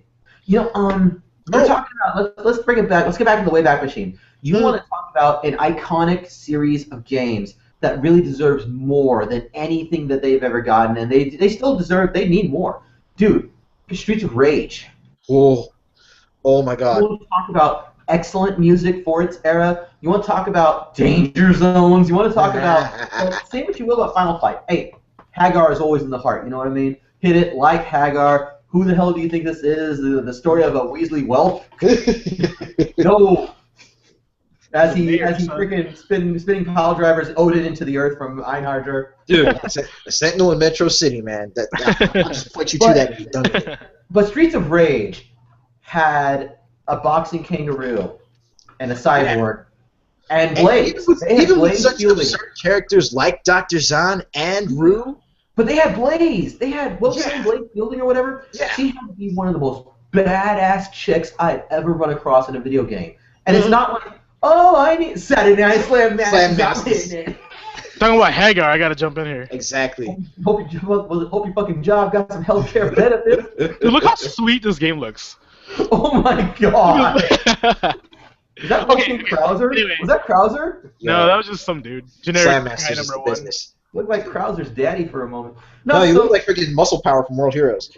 Yeah. Who also looks like Hulk Hogan. Streets of Rage was the dopest fighting game I've ever, like, side-scrolling beat-em-up, like, at the time for me. And yeah, don't get it twisted. Final Fight always got my love. But Streets of Rage, oh my god, everything about it, the music is still in my mind, you know? Streets of Rage is definitely one of those. Streets of Rage is definitely one of those old school games that it was one of the earliest times where I had actually been so gripped by such a simple story. And let's face it, Streets of Rage was gritty. But what it was an 80s cop movie. Yeah. It was an 80s cop. It was an 80s cop movie in a side-scroller beat-em-up. What I liked was the fact that Cheap Thunder looking dude. the bomb in the game, and that was you can call up for backup. They would show up and just or shoot everyone. It was awesome, and it was like, and the story behind that, what I always liked was that you weren't the only cops trying to clean up the streets. You also had these other vigilante cops that would show up and back you up, but they couldn't stick around for whatever reason, for their families or something. I don't know. I think it's because all the cops are corrupted. That's why. Well, yeah, except for your backup. Your backup cops were the ones that had your back, and they were cool. Blaze and Max and all them guys. Yeah. Blaze, Axel, and the black guy was Max. Yeah, it was Blaze, Axel, Max was the wrestler, the black guy was Adam. Wait. Oh, yeah, Adam, because the original three was Axel, Adam, and Blaze. Yeah, and then in two, it wound up being that Adam wound up getting kidnapped. Which is also a subversion of what's normally done in tropes when it comes to video games. So his little brother Skate came in. Skate, what a fucking name. Oh my god, he belonged in Teenage Mutant Ninja Turtles 1. Yo, he was right out of fucking Teenage. He was straight up. Yeah, that little dude was like Ernie Reyes Jr. Yeah, it really was. He had the spin kicks. Mm-hmm. Yeah, the breakdancer kicks. He was so cool. Rolling around on them rollerblades, just doing his thing. Yeah. But no, like I said, I always liked it. The sequel especially, just because Adam gets kidnapped. Nobody did that mess back in the day. Nobody did that mess. Like the dude got kidnapped. Are you certain you didn't mean Blaze? No, bitch. No, Yeah, but what you're missing, bastard, is it was the black guy. but at least the black guy didn't die. That's true, but that's why they wanted to make a 3, so they didn't let him get killed. We didn't have a chance to kill the black guy. Oh, how cool would it be if the guy El Fuerte was actually in Slab Masters instead? Stingray. Oh, is that him? Well, he's not quite El Fuerte, but that's a lot of where they got the inspiration. Oh, okay. That's supposed to be that. I mean, just look at him. Look at the dude. Yeah, he's pretty much him. Nobody cooks in the kitchen like me. Yo. I hate to jump in the Wayback Machine and go forward. But, you know what? You were talking about underrated games for the PS2, PS3, whatever. And you know what was underrated, but because of Ace, I was absolutely in love. Like, oh my god, I gave it a piece of my soul when I played it. Final Fight Streetwise. You're welcome. Thank you, Ace. You never let me. Are you guys gonna do an episode of that? Because I want to watch you guys play that. Dude, Final Fight Streetwise is so. Because that's actually one of the games I missed out on PS2. Dude, you know what? Look it up, dude. The what? We should. We should. Actually, here I'm gonna raise the bar on that. I need you guys to make a video of Final Fight Streetwise, comparing it to the Namco one, like Beat 'em Down.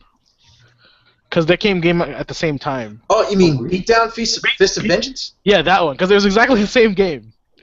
Huh. If you put them next to each other, you'll see that they're the same game. Ace, you wanna do that sometime? That's. I am stroking my evil mastermind chin here. Your low pang beard.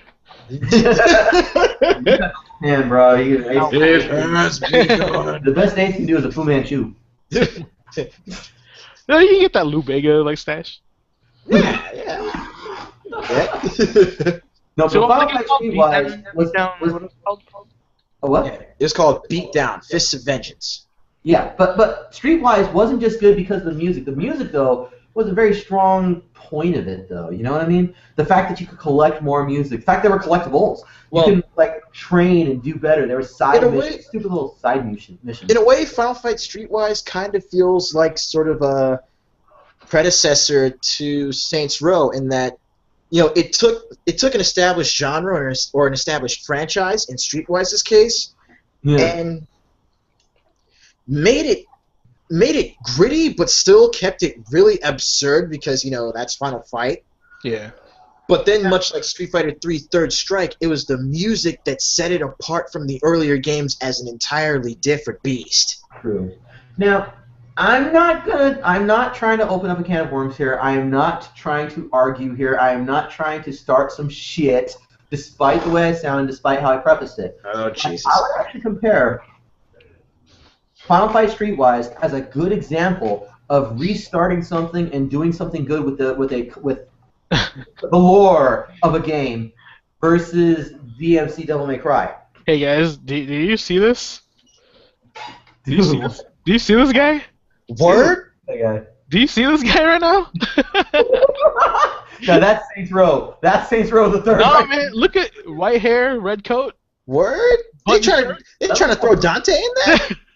That looks Are way you more kidding purple me? than red to me.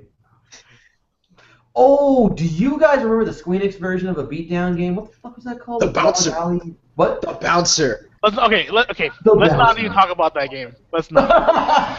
But it was supposed to be good. Did you see all the hype and Yes, the trailer was awesome, and the game itself was not the game. Why? What happened? The game itself lost the game. Yeah, the trailer was better than the game. It's Alien Colonial Marines over again. Between design and execution, something went so horribly wrong. Something went south. Went south for the winter. It was bad, and I still don't know why. It's like everything about it should be good. Everything on paper, it's good. But that's the thing, though. Square Enix, what SquareSoft did at the time, they were basically using the Bouncer as a tech demo for the PS2. It was still bad. I mean, it looked decent at the very least. It looks great, again, but some of the stuff was cool. Like, sorry. I mean, hell. What I'm wondering is, take everything they had done with the Bouncer, as far as how far they'd come technically, and put that sort of technical prowess, the visuals, the audio, the localizing, put something like that behind, let's say, a PS2 reboot of Air Guys, God Bless the Ring. Oh, Sunset Riders! That would be awesome. Yes! Don't forget, Ace, I gotta do skins for Dash and Frank for this. Yo, we going beans and rice on it? We going beans and rice on it, Mr. Pink Poncho? Yep. With that sawed-off shotgun. Real men rock the pink. Pink Poncho, dude. Look at his hipster-ass beard, too. You can't be hipster if it was proto-hipster. This is before hipsters. Cormano rocked the beard before it was cool. Yo. Okay, that's hipster. Macking on the ladies, too. I know. Like the beard. This should be on Feminist Frequency. Oh, Jesus. Oh, Jesus. Somehow Anita Sarkeesian, Yo, you trying to kill me? Anything this year, she's on one of the People of the Year list. She's nominated for, at some place, the Green Man Award or some shit. And it's like, I can understand why PewDiePie's on the list, because he's fucking pewds. I may dislike the guy, and he's a bad gamer, but for the love of God, he at least entertains morons, whatever. I'm not going to knock on him too hard for what he does. But I will knock on Anita because she hasn't done anything this year except exist, as far as I know, in the TED Talks. But has she even put out a video this year? Yeah, it was her channel thing. Huh. I haven't even seen her put out a video, which is weird. Oh, you died on the stage. You died. It's part of the drama. Don't worry, man. You're not the only one. Dude, I remember my first time playing. Actually, my first time actually getting to play Sunset Riders was when it was on the Super NES. Yeah, that's what this was. Oh, you rocking the Super NES emulator right now? I have every Super Nintendo game. Okay, name a game. I'll throw it in right now. Pandemonium. Got it. That was PlayStation 1. On Super Nintendo. Super Nintendo? I got one. Contra Shattered, or not, Contra S, the second one? Oh, you're talking Contra 3, the Alien Wars. Yes! You want to know what I was thinking? What's that? Clay Fighter 2. Ooh! Judgment Clay, you got it. Yo! Yo! Yo, let's get some bad Mr. Frosty on the screen. You want to talk about dumb fun? Play. Oh my god. Oh Lord. Look at this crazy parody. Oh wow. Just wow. It's happening. It's happening right. Oh, Octo. Yo, this was my Saturday. This was my Saturday nights when I wasn't watching Nickelodeon, y'all. Right, this right here. This guy? I don't know if this is racist or not. Nana. It's a metaphor. I think Rue is more racist than Nana. Nana isn't really that racist as Rue. Holy shit. He's like every single Australian trope ever. Arnold. Yo. He's just a rip on Arnold. Exactly. Ross is only racist because he's like pretty much the avatar of every white person who's ever wanted to succeed at anything ever. He's racist, and that triggers me. Next gen graphics. Oh wait, you. Oh no, you picked Tiny. Tiny. No. Man. Hold on. Now, we're in that era. Do you guys remember the game with the most unfortunate name, but it was so much fun? Balls. Yeah. Was it Primal Rage? No, Primal Rage was good. Screw you. No, Scat, dude. S-C-A-T. Oh, it's such a horrible name, but it was actually a really fun game. It was a shooting game, right? Yeah. It was a shooting and flying game. Like, yeah, jetpack and like. It was I think the Nintendo version of Forgotten Worlds. Pretty much, yeah. But it was fun as fuck. But its name was Scat. When I was a kid, I didn't understand it. Now that I'm an adult, I'm like, oh shit. Like SWAT Cats. Like who? Oh, hey, SWAT Cats was excellent. SWAT Cats was awesome. Oh my god, that was such a good show. Like for real.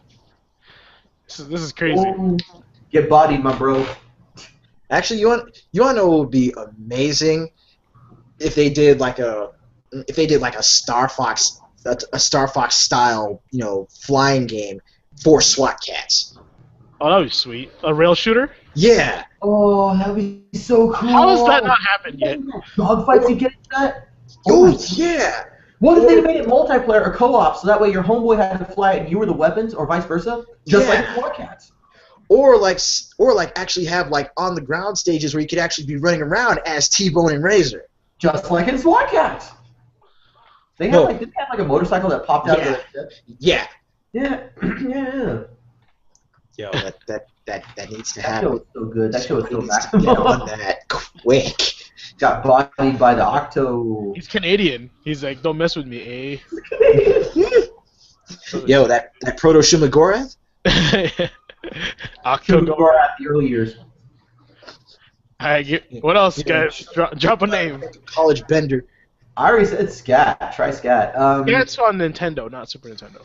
Dude, Demon's Crest. Demon's Crest. Okay. Think of that. They had, you know what? That's another thing about that era. The SNES. Well, hell, the Genesis, Nintendo, on to even the 8-bit, 16-bit era was so many RPGs. Some of them good, some of them bad. But there's so many RPGs. Look at Ultima. That's the shit that started the shit. Dragon Warrior 1, Dragon's Quest. I actually have an English version of Bahamut Lagoon on here. Yes. Ooh. Oh my god, that was such a beautiful game, Bahamut Lagoon. Mm-hmm. Freaking and ActRaiser.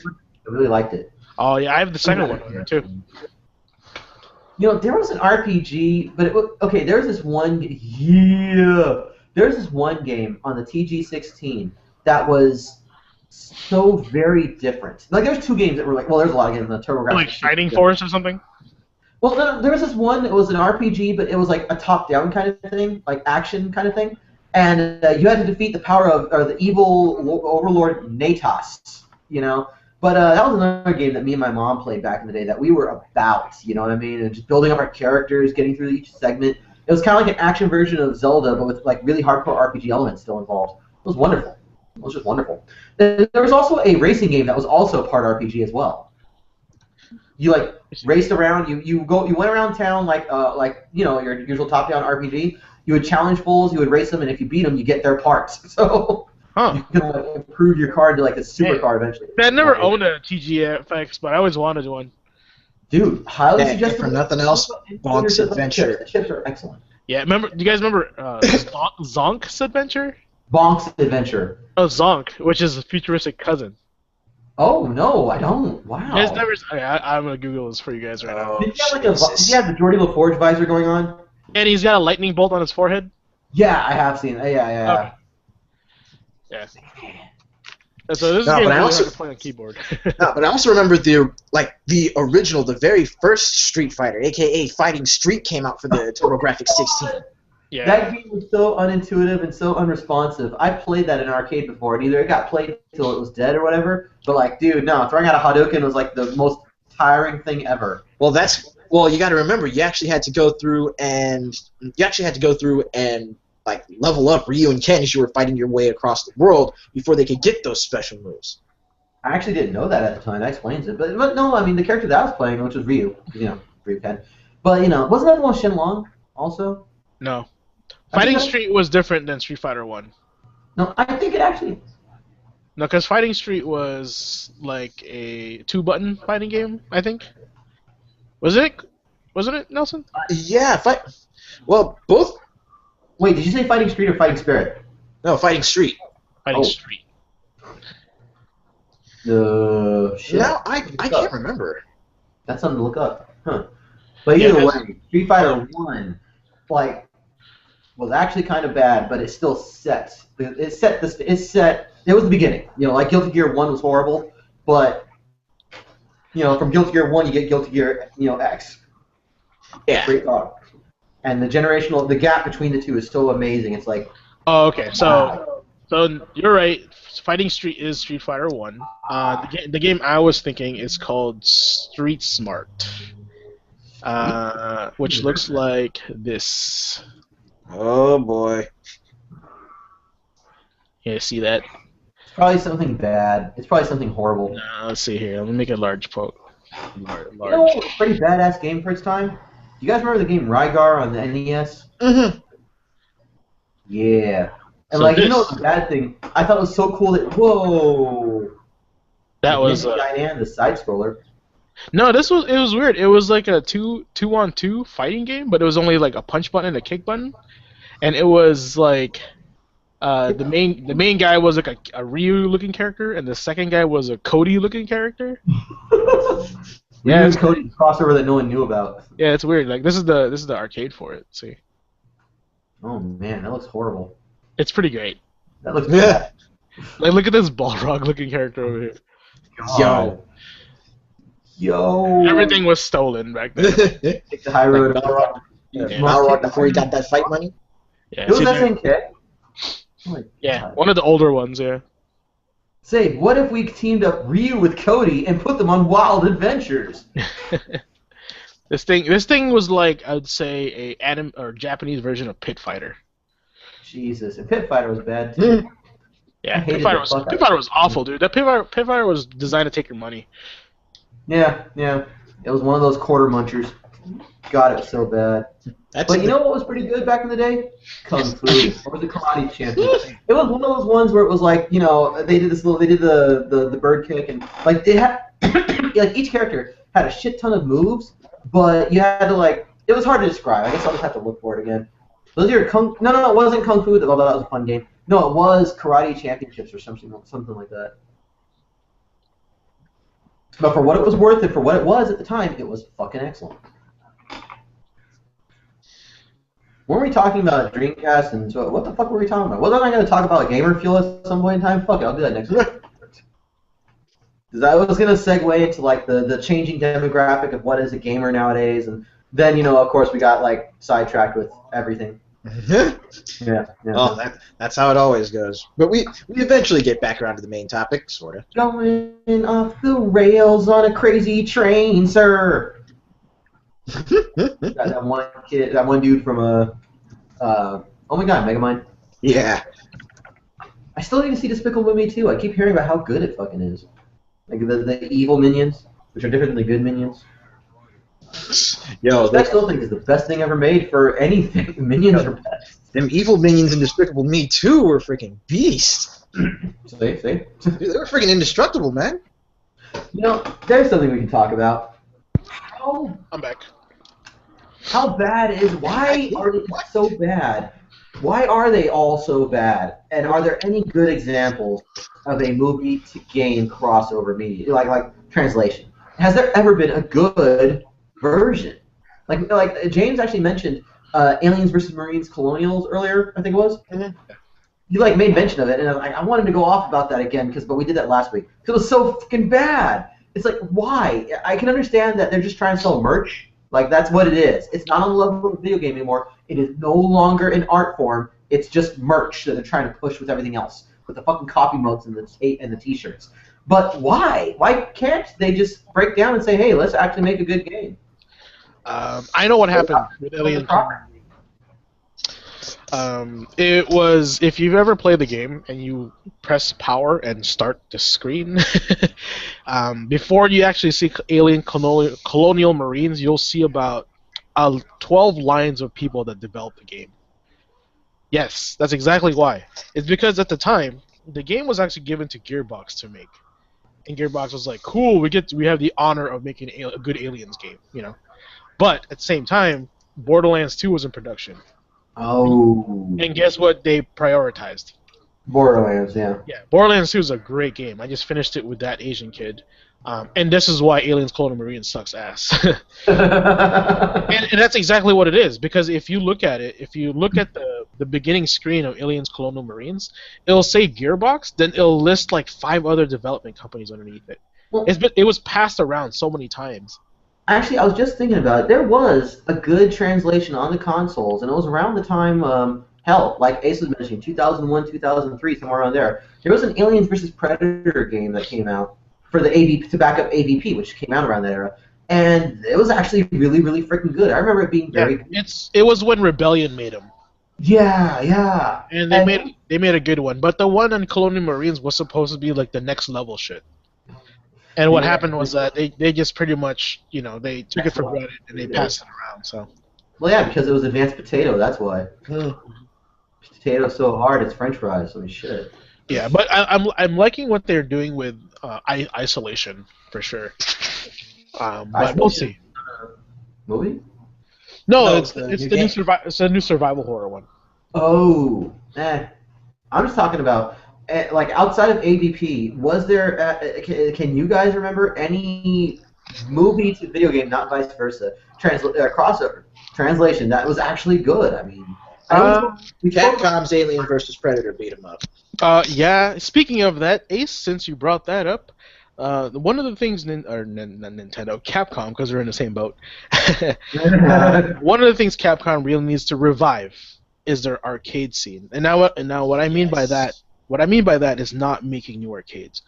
What I mean by that is remaking their old arcade legacy games into like the next gen stuff, and not next gen as in. We're talking stuff like D&D, Tower of Doom, and Shadow of Mystara, AVP. Now think about this. Think about this. How about they make another like Knights of the Round with Battle Circuit? Yeah, with Dragon's Crown system mechanics. Yo. And see, that's what I'm talking about. They have the right. They have all these resources, these characters they can use to cater to the indie gamers, to cater to the AAA gamers. But they're not utilizing any of it. Like the next project is what? Deep Down? What the hell is that? You know what I'm saying? Well, it's not that Capcom hasn't done this before, as far as no. And but see, the thing is, to them, the revival is HD remasters. That's the same game with a pretty coat of paint that you could just use a filter on MAME. You know. Actually, go further than that. Look at what happened with Double Dragon Neon. That was fucking excellent. Oh yeah. It's Way Forward is the company that does all those revival games. Nice. And the thing is, like, I think their business model doesn't support that kind of game design. That's why. You know. And what I'm saying is, like, you know, King of Dragons. Remember that, guys? Mm-hmm. Yes. Knights of the Round Table, right? What else did we have? We had Battle Circuit. Yeah, Red Earth, you know, like Aliens versus Predator. We had Cadillacs and Dinosaurs. Remember the Punisher? Yes. Yeah. All these like beat 'em ups that could easily be high def with, you know, more pixels and more, you know. Digital only, made digital only to save them on overhead. Exactly. And while while they have a game that's AAA that's out in the market, while they're waiting for the next one to come out, release these smaller games. Digitally. I don't have a problem with that. I still put it forth that Capcom's done excellent before. Look that's how we got Clover Studios. They put together a small team and went, there you go. I mean, Capcom owned them, right? They created that mess, right? Yeah, that was like kind of their dream team. Then why don't they do it again? Why have they been fucking up? Because the books in the accounting department say when Clover was there, it didn't give them the amount of money that they wanted. That's the thing. 10 years since they've shut down or whatever, and you mentioned it yourself that they look over the numbers, and you cannot tell me that they looked over the numbers since then and said, Clover Studios did only a slightly good job. We should just ignore them. I'm really surprised we got a remake of DuckTales. I don't know where that came from. Yeah, true. Like, to be honest with you, Disney was probably like, we're gonna do a Disney revival or something, and here's some DuckTales. Like, I don't know where that came from.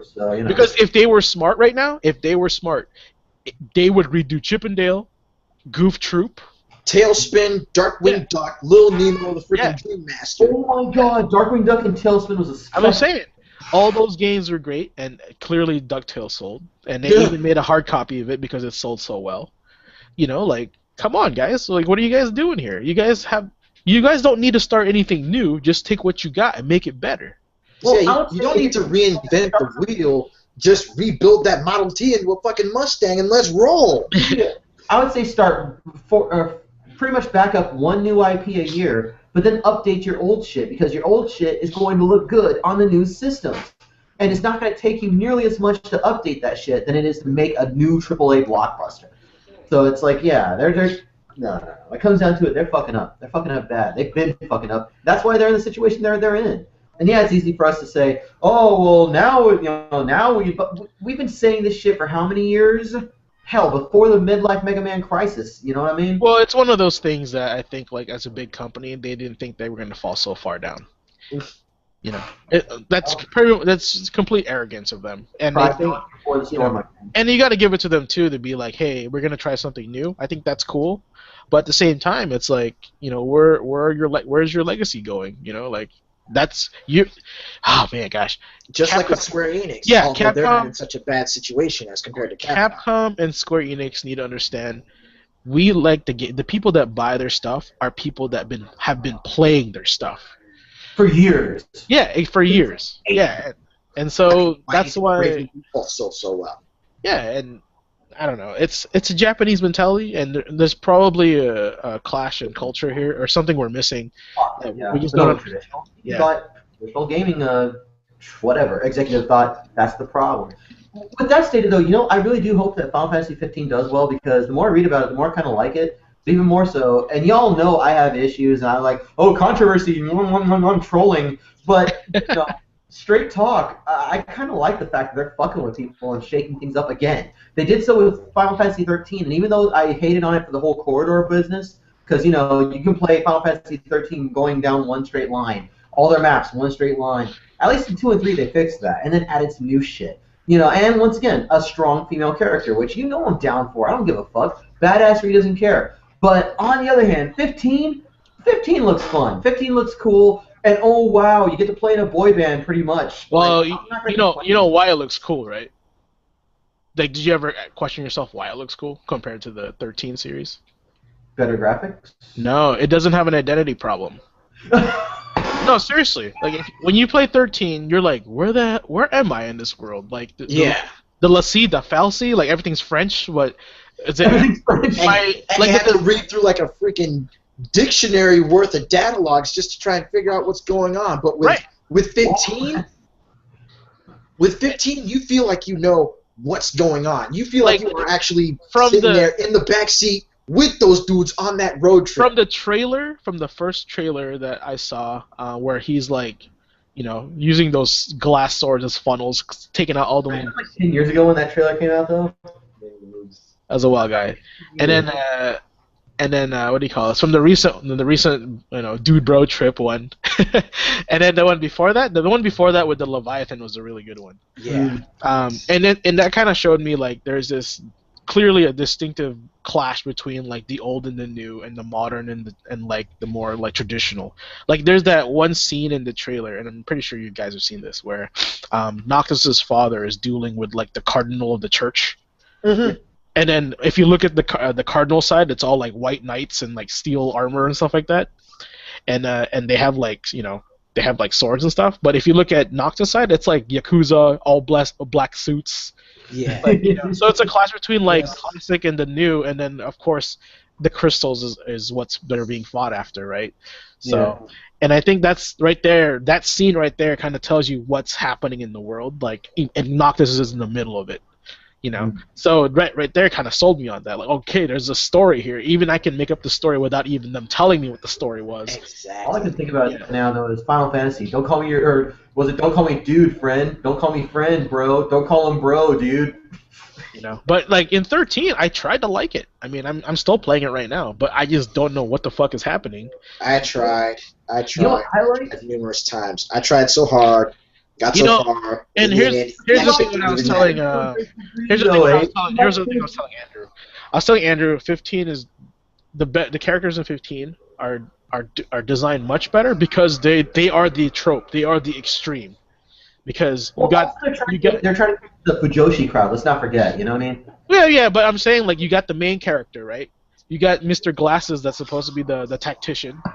Right? You got the big brawly guy that's like, the muscle of the group. You got the young kid that's the spunk and the guts of the group. This is Final Fantasy Shinra, the game we've been asking for since Final Fantasy 7.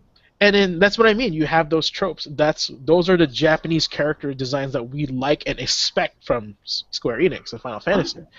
But in 13, you're like, this one's just quiet, the other one's annoying, the other one's not even that black. And you got snow. Like, who is this vanilla bitch? She ain't even worth all this shit. I don't even know. What's the black guy's name again? Zaz, dude, Zaz. Yeah. I was like waiting for him to black out, and he did not even black out one bit. Saz. He kind of does when he actually uses his summon. He kind of does. Yeah, but he does it in not even like a serious It's almost like a. But Saz, even in the first one, Saz is like one of the few likable characters out of all of them, just because he was the only real motherfucker out of all of them. Like, even down to the DLC with him, it was all good with Saz. That's why it's the only guys that I liked in 13 all died because they were all the bad guys. Like Sid was like the coolest character. Sid was fucking amazing. Yeah, and then I was like, oh, I gotta fight him. What the hell? You know what was hella good? And to this day, I like it. Final Fantasy 12, A World of Sluts. Or was that Final Fantasy 10? No, it's both. 10. But 10-2. 10 and 10-2. It's Titus Angels. Titus Angels. That's exactly what it was. Angels. Final Fantasy X, for all that you could say is highfalutin romantic bullshit, is basically a republish of 8.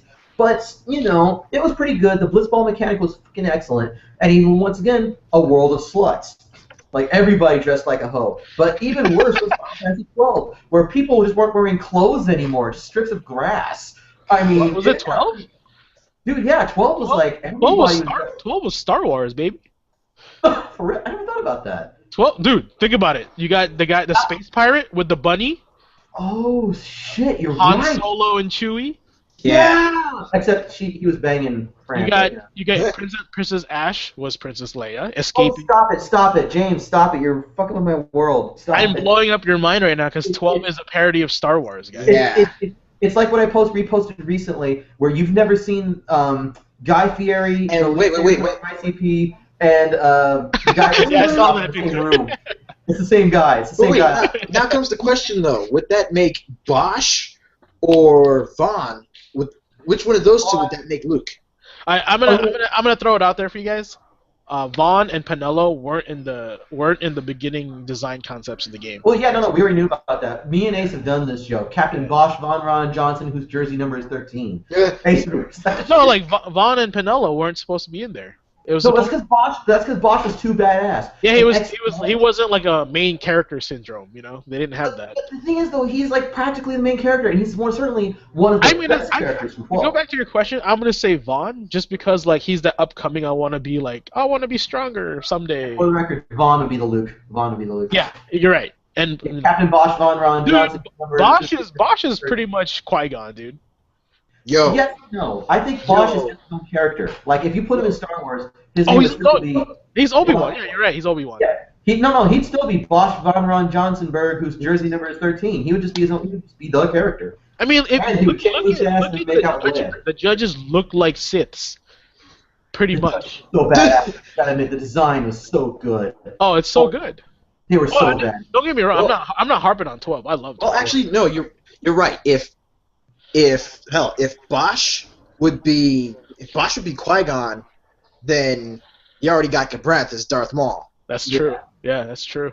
And then you got, of course, the last motherfucker, and like his hey, Jesus. clang, no, brother, where suddenly his balls just Larsa. Did his balls just drop? No, brother. It was like, did his balls just drop? What was that third clank?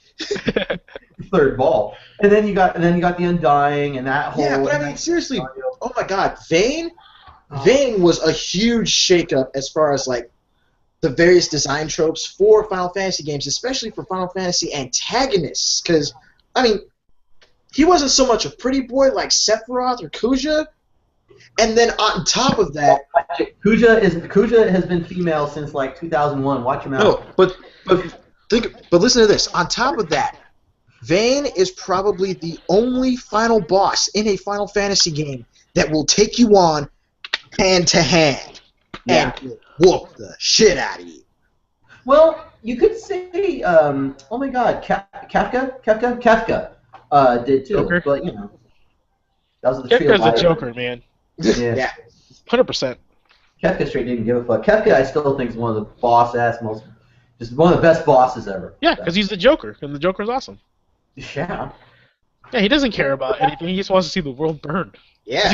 That's exactly what he did. He wants to see the world burn, and then he makes it burn. Yeah. I can see him like kicking back, drinking some chamomile tea while everything's burning around him to the tune of Mad World. I don't mean the guy. Hey, General Leo, you want to see my scars? Like, that guy raised that guy raised Cyan's town, and then he also poisoned the water for the survivors. Yeah. What a fucking dick. Like, holy shit, somebody was mad when they designed that sequence. Like, somebody was mad that day, like, fuck these motherfuckers. I was gonna kill all these motherfuckers. It was probably was it Tetsuya Nomura that designed him still? Probably not. No, it was Amano that designed the. Okay, Amano, yeah. Then he probably designed him like to be like his worst fear, a serial killer fucking clown. Yeah, a serial killer clown that knows magic.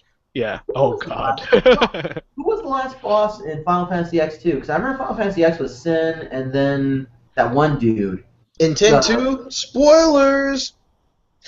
It was what's his name? Shooting. Which one was that? Because I've beaten the game twice, but I don't remember. All I remember of Final Fantasy X2 was giggling and girls transforming into. Dude, I put 13 hours in that game, and I just couldn't take it anymore. I've beaten it twice, and I've gotten the fucking the mascots, the mascot suits. I've gotten the crazy part about that game, though. I love the system. The execution was just awful to me. You know, the system was great. In the beginning, when Yuna gets the singer outfit and then she won't stop dancing, I hate that. It's not even that, dude. It's like when I was playing it, I felt like I was playing Final Fantasy V. You know, you had the option to be whatever class you want. Yeah.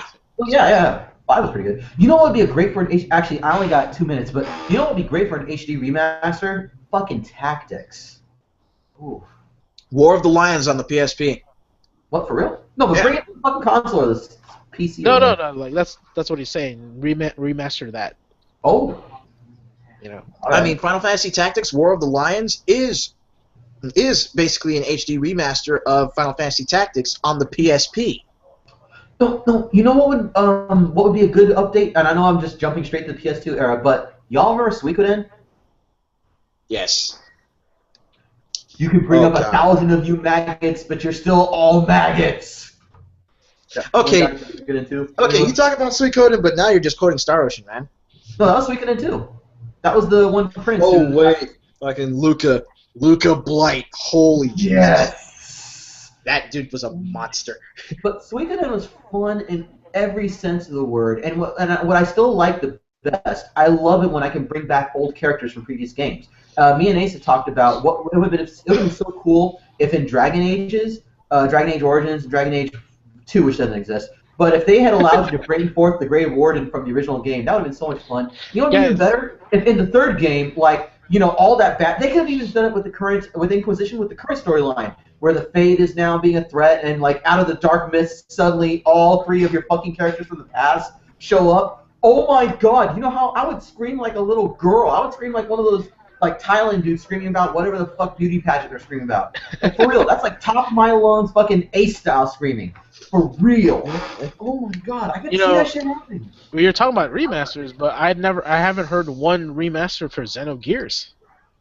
Which is strange. Well, that would seriously, that would kill my wallet eternally. No.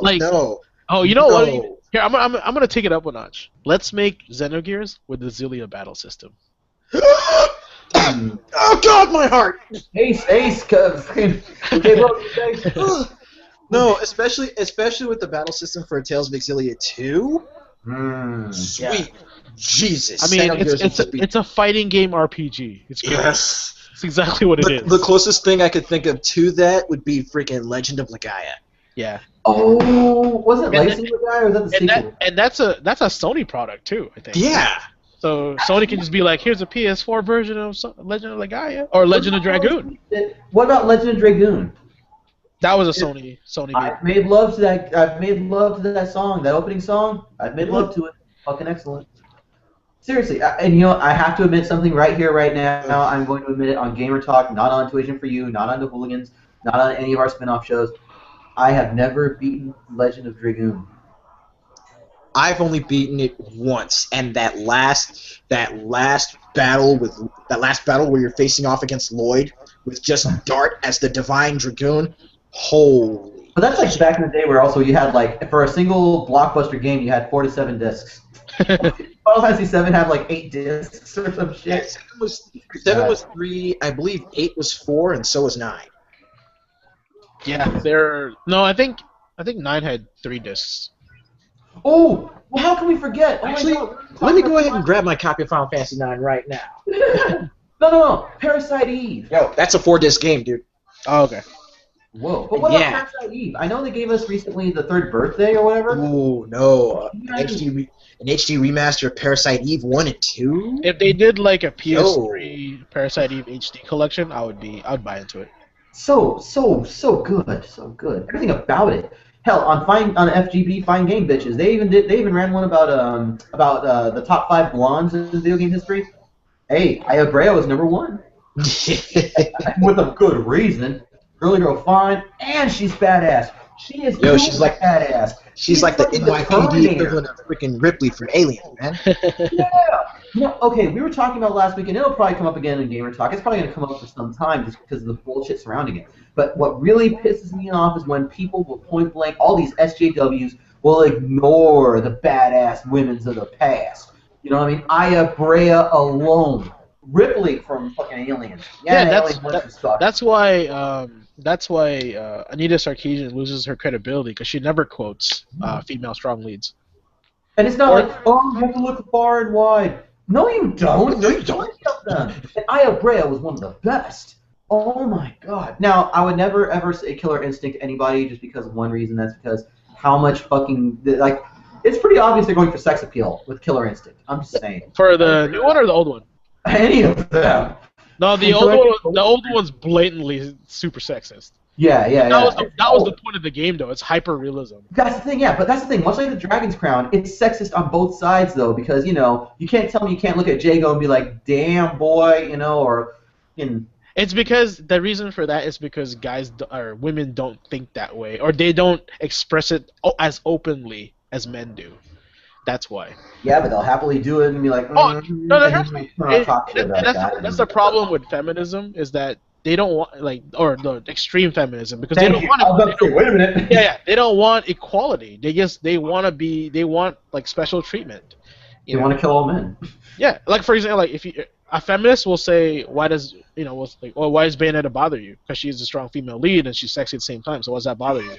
But an extreme feminist would be like, she doesn't have to be like that.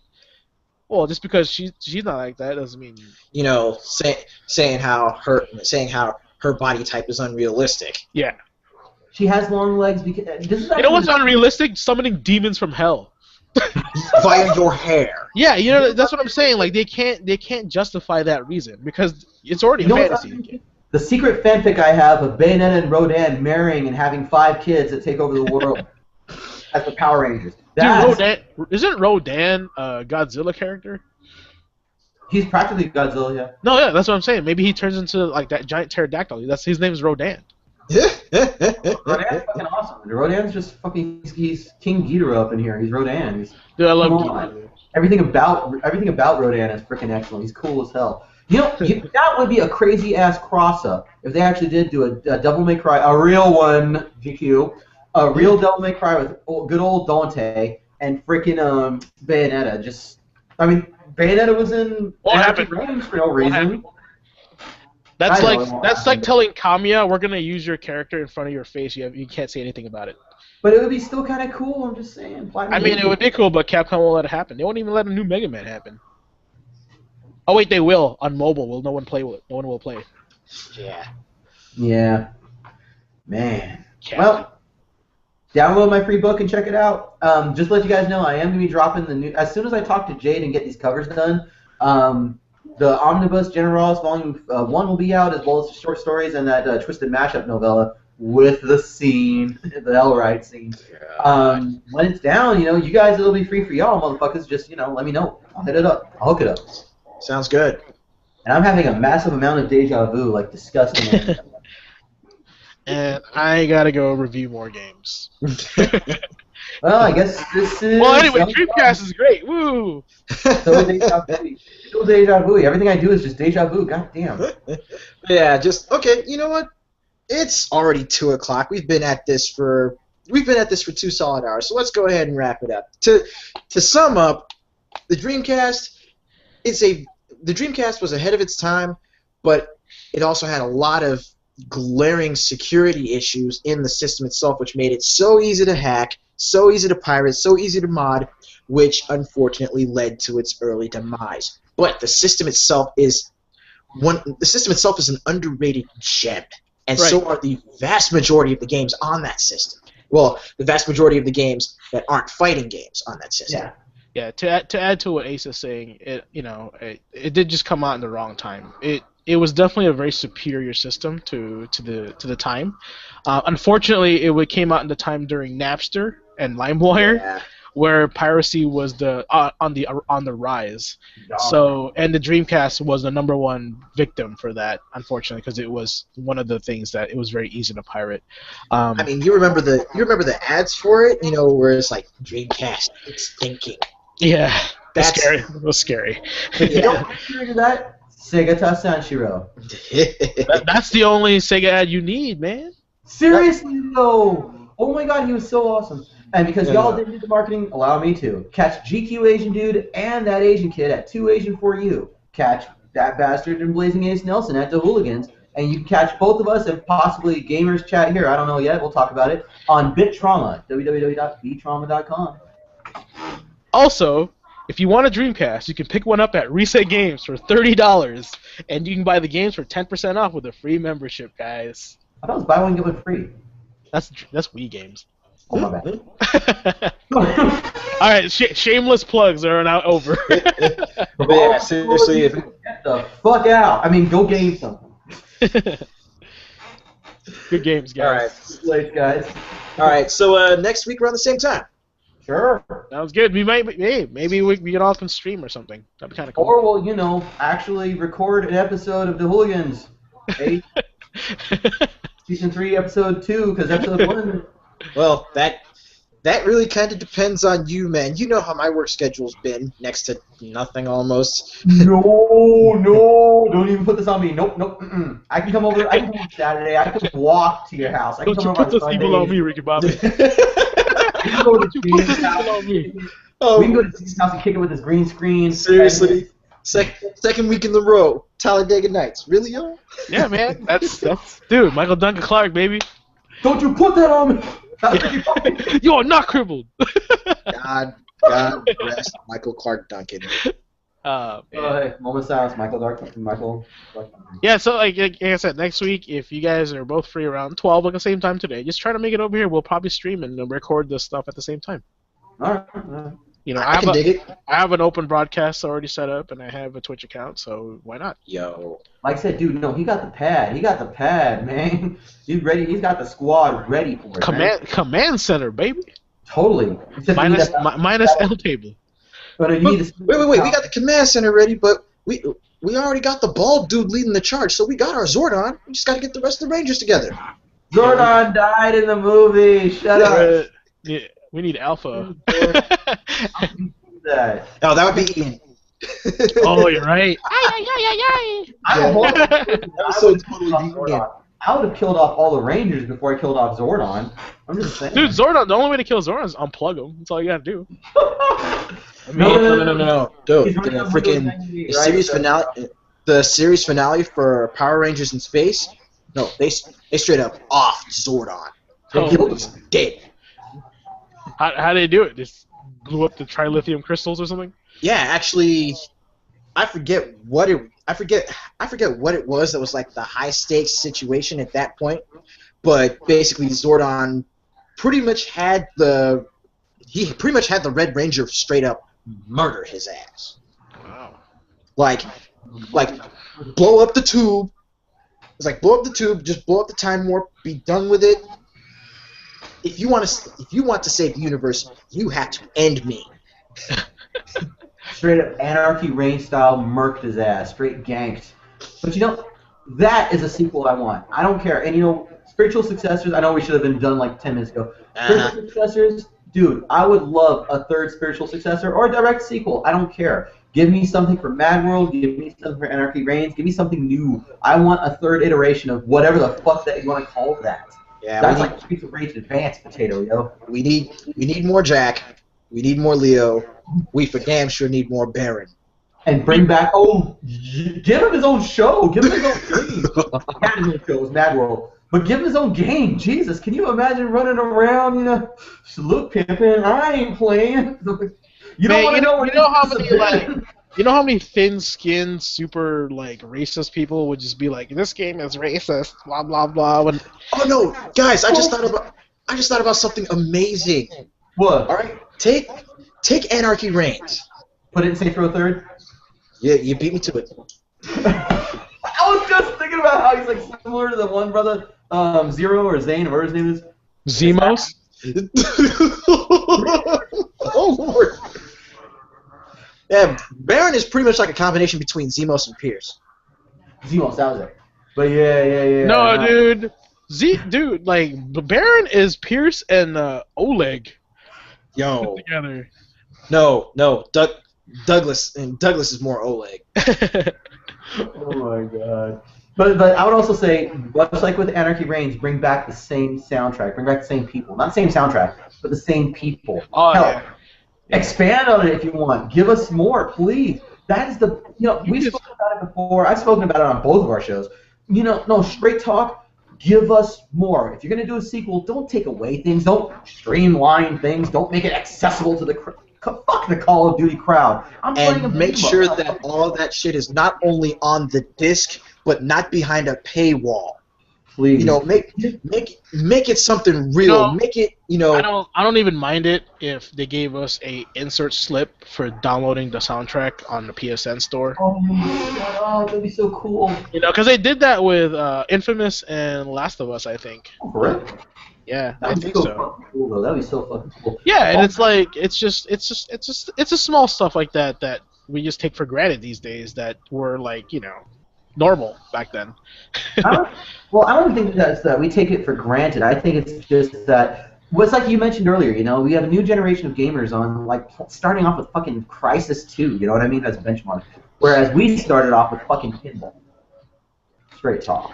Straight talk. Straight talk.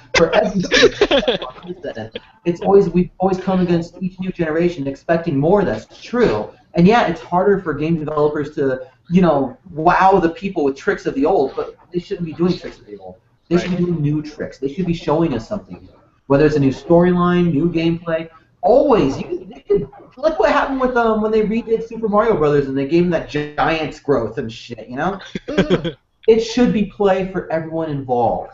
And the problem is when people forget that games are for playing. That games are games. That's when you got these like hardcore esports niggas on it and whatnot. Treat it like fantasy freaking football, and it's freaking video games. Play with your kids. Let your kids play. You shouldn't play. Chill out and play. That's the biggest issue right there. And when developers forget having fun with it, I understand it's a business model, but there's still play involved, dude. Even as office managers, I don't know about you, but I still get my play on every now and then. Shit, if a customer comes in and they're cool with it, I'm cool with it. The more you know. And that right there would actually be a really good point to end on, and pretty much the point that I want to try and end on every week. Even with everything else that's going on, you're gamers. Get the controller in your hands and spend some time playing the video, because that is what matters. This hobby, the love of this hobby, the passion we have for it, that's what makes it worth it. Mm-hmm. I might be playing Destiny on the PS3, but I'm playing Contra 4. Destiny isn't a game, it's an RPG. On my downtime. Destiny isn't a game, it's an MMO.